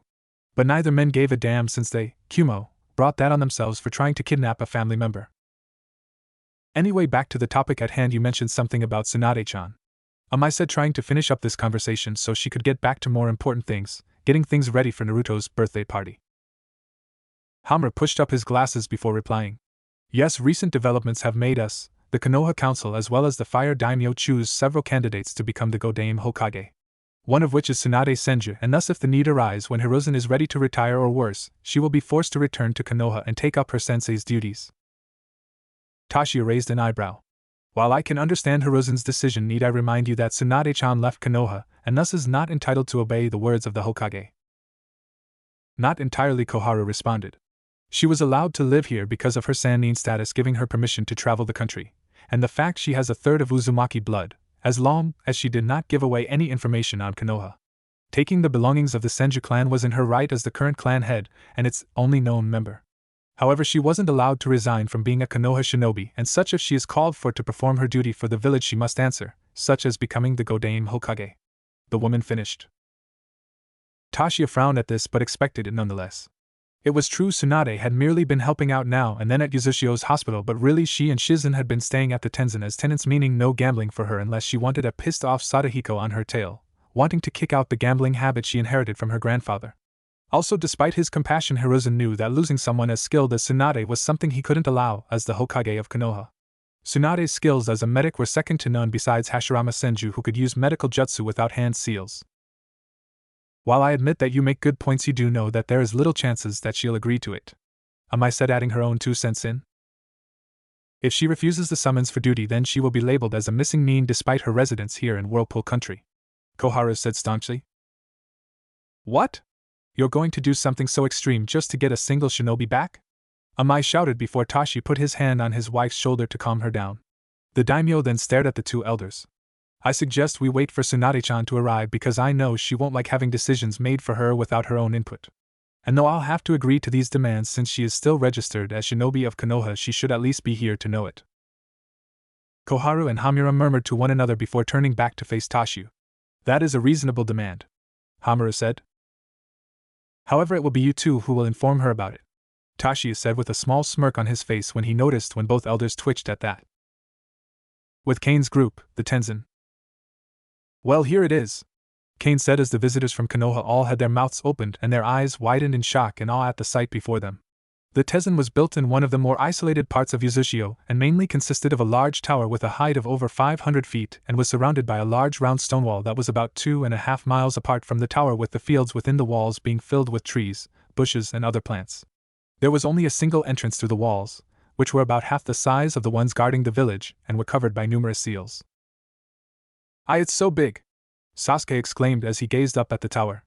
Hinata looked a bit intimidated by the large tower and hid behind her bodyguard Kohyuga, who had accompanied the group per Hayashi's request. Itachi showed no signs of shock except for his eyes being a little wider. To Ko and Itachi, the tower was almost the same size as the Kyubi was 4 years ago, since they were old enough to remember that time. Yep, and along with the Yuzuki's mansion and the daimyo's palace, it's one of the most protected places in the nation, with all the personnel, seals and barriers placed all around it and the wall, Kane said with a smirk as he looked at the faces on the Konoha guests. Deciding that they had gazed at it long enough, Kane led them forward, Naruto and Karen right behind and slowly followed by the others. After a brief interaction with the gate guards to prove their identities, the group walked across the only road towards the tower's front door, which was at the end of a long staircase going upwards. Once Kane's group reached the door, said man rung the doorbell several times, releasing a deep ringing noise. A few seconds later a voice came out of the speaker. "Hello?" The voice of Sadahiko asked. "Hey Gigi, it's me," Kane said casually to the speaker. "I brought Naruto and Karen with me, along with some of the visitors from Konoha," Kane replied. There was silence before Sadahiko replied, "It isn't those two brats Koharu and Hamura, is it?" the elder Uzumaki asked. The people from Konoha's sweat dropped at that. He called the elders brats? Was the thought running through their minds? Though it made sense if you thought about it. Since Sadahiko was in his hundreds and the elders along with the Sandaime Hokage were in their 60s, then the former would be older than the latter by about 40 years. That would effectively make Hiruzen, Koharu, Hamura and Danzo brats in the eyes of Sadahiko, though it was still hard for the Konoha people to grasp. Their thoughts were cut off as the large door slowly opened, when Kane told Sadahiko Koharu and Hamura were not part of the group, allowing them to enter. An hour later, after a few introductions, the group had split up to explore parts of the tower they were allowed to go, while some Yuza A and B were watching over them from the shadows. The group had also been told that Tsunade had already left towards the palace and they must have passed by her, much to the disappointment of Naruto and Karen, but Yujin's presence made up for it since the 1,000-year-old being was doing a good job of entertaining the guests with his special ability, molecular manipulation, which allowed him to do things with his body like inflating his head like a balloon. Much to the amusement of the children. Currently Naruto, Sasuke and Karen were playing tag under the watchful eye of Anoka. Hinata decided to walk through the garden around the tower with Ko accompanying her, as well as several hidden ANBU watching them. Kane finally had decided to take a nap since there was nothing better to do. And Itachi was discovered by Sadahiko to be in one of the many libraries of the tower, reading books after books from what the elder Sadahiko could see. Interesting, Sadahiko mused to himself as he watched the young Uchiha, and didn't disturb him. Sadahiko had rarely seen Uchiha members take an interest in anything that didn't revolve around their clan or didn't give them an advantage in battle, since they always shut themselves off from others because of their sensitive emotions. Sadahiko knew that Uchiha valued love more than the Senju clan, since it was emotions that affected the awakening of the Sharingan and the Mangekyo Sharingan. He had discovered it long ago from his studies as well as his interaction with Uchiha members, Madara especially. His Uchiha student had loved his brothers and clan dearly, which is what mostly drove Madara to despise the Senju, Hashirama and Konoha. It was the fact that his brothers were dead and that his own clan didn't trust him, which caused Madara to turn to darkness. Still, Sadahiko was curious that Itachi seemed more interested in things outside his clan and did not seem bound to the curse of hatred. There were only a few Uchiha in history that didn't succumb to that curse, and it looked like Itachi was one of them. With Itachi, the young Uchiha was awed from what he was reading. He had always been more curious about the history of his home village Konoha, and not restricted to his clan's ways. But he was also very curious about Konoha's sibling village, Uzushio, especially when he heard of how much they valued knowledge. And the fact that supposedly that Sadahiko Uzumaki, a person who lived during the age before villages even existed, was alive and had collected over his years of travel. And when his mother said he was going to take Sasuke and him to Whirlpool country, Itachi had been very excited, though he hid it well. It wasn't that he wanted knowledge for power, he wanted knowledge to know and understand to help him in his life and not restrict him to things such as the ways of the Uchiha clan. Right now what he was reading was information based off of the Rikudo Sannin and Himura Otsutsuki, and how together they both saved the world from a monster called the Jubi, the original Biju, and later on taught the world of chakra and brought birth to Ninshu before it was perverted and gave life to the ninja world. It later spoke of how he and his wife had 2 children, each one inheriting something from the sage. This part really caught Itachi's attention because he knew that the eldest son was the ancestor of the Uchiha clan. The eldest, Indra, had inherited his father's eyes, large chakra and spiritual energy. The middle son and Senju ancestor, Azura, had inherited the sage's body, life force and physical energy. Himura was a similar case, as his 2 sons inherited something from him too. The eldest Murugan inherited his father's incredible chakra reserves, mental energy and physical energy, as well as gaining incredible life force and different chakra natures and shape manipulation. The youngest Surya, founder of the Hyuga clan, inherited his father's eyes along with the ability to have enhanced visual perception, physical energy, spiritual energy, along with being able to have perfect chakra control and immense instincts. Since he was born with his father's blood, Murugan also had high chakra reserves, which passed down through his clan. Combined with their more enhanced natural instincts and mental energy, the Uzumaki clan were able to become more adept in everyday life and in combat, with their high mental creativity allowing them to give birth to various seals for the Fuinjutsu they became so famous and feared for. "Nizan!" a voice shouted. Itachi was startled from his reading when his little brother Sasuke came running into the library. "Come on, you got to see the rest of this place, Nizan," Sasuke said enthusiastically as he grabbed Itachi's arm and pulled him out of the room, not even waiting for his brother to respond. It happened so fast that Itachi had left his backpack, which he had brought with him to Whirlpool Nation. Neither had noticed Sadahiko's presence at all, though that was because he hiding it so well, nor did they see him approach the table that Itachi was originally sitting at. Sadahiko looked at the books that Itachi was reading and then at the young Uchiha's backpack as a thoughtful expression formed on his face. Afterwards, an hour or two later, Sadahiko, Kane, Anoka, Karen, Naruto, Yujin and the Konoha group heading back to the palace, where they were greeted by several loud voices and objects smashing against walls. Tashiya had informed Tsunade about her situation regarding as a Konoha shinobi, and she was not pleased to say the least. The results being her going on a rant about it, and it took strength of Tashiya to stop her and calm her down, and that he would discuss with her about it later. After that, the rest of the day went on smoothly, and the guests and Uzumaki family went down to the village to enjoy the festival set up in honor of Naruto's birthday. Naruto was very excited, as he never really got to celebrate his birthday at Konoha, so he took this chance to have much fun as he could. It also turned out that Naruto had become fast friends with Hinata and Sasuke, though with the latter it was more of a friendly rivalry, similar to the relationship between their mothers. The only tense moments were when Koharu and Hamaru were watching Naruto, since at the same time Sadahiko would be in the same place, keeping an eye on them. Sometimes he would emit a small amount of killing intent towards the 2 Konoha elders, making it a clear sign he would kill them if they made the wrong move on his family. During the festival, Naruto got to meet Jinsaku Nishimura, the first clan heir of one of the other Uzushio clans the young Uzumaki has met. The kid seemed to be even more energetic than Naruto, which was saying something, but he got along pretty well with Naruto, so that was good. Later on in the evening, the Uzumaki family and Konoha's guests returned to the palace to have birthday cake and other goodies, a prime example being ramen. Kushina herself made the birthday cake, which was a very large double-decker cake, about the same size as Naruto, was round with white icing and blue icing around the area that the 2 cakes connected, and at the top of the second cake. On both sides of the cake were red whirlpools, while at the top, written in red icing, were the words "Happy Birthday, Naruto." When Naruto saw it, he nearly dived into it in joy, happy to finally have a birthday cake for him, and a yummy-looking one to boot. Fortunately, his mother managed to restrain him so he wouldn't make a mess. After an hour of eating, with the children minus Itachi and Hinata fighting over spares of the cake, while the adults talked about stuff, came the moment that Naruto had been truly waiting for: presents. Already in the main living room were piles of presents, the majority of them from other members of the Uzumaki clan, while the rest were from the other clans, people of Uzushio and Whirlpool country, and a small few from the visitors from Konoha. There was also a separate but equally large pile of presents that Tashu assumed were either from Amai or Kushina or maybe both. Everyone was present minus the 2 Konoha elders, not that anyone really took notice or were concerned as the ANBU assigned to them reported that they still had the elders in sight. But the first present Naruto wanted to see first was from Sadahiko Hijiji. The little boy cried as said man walked into the room carrying a scroll the size of a person.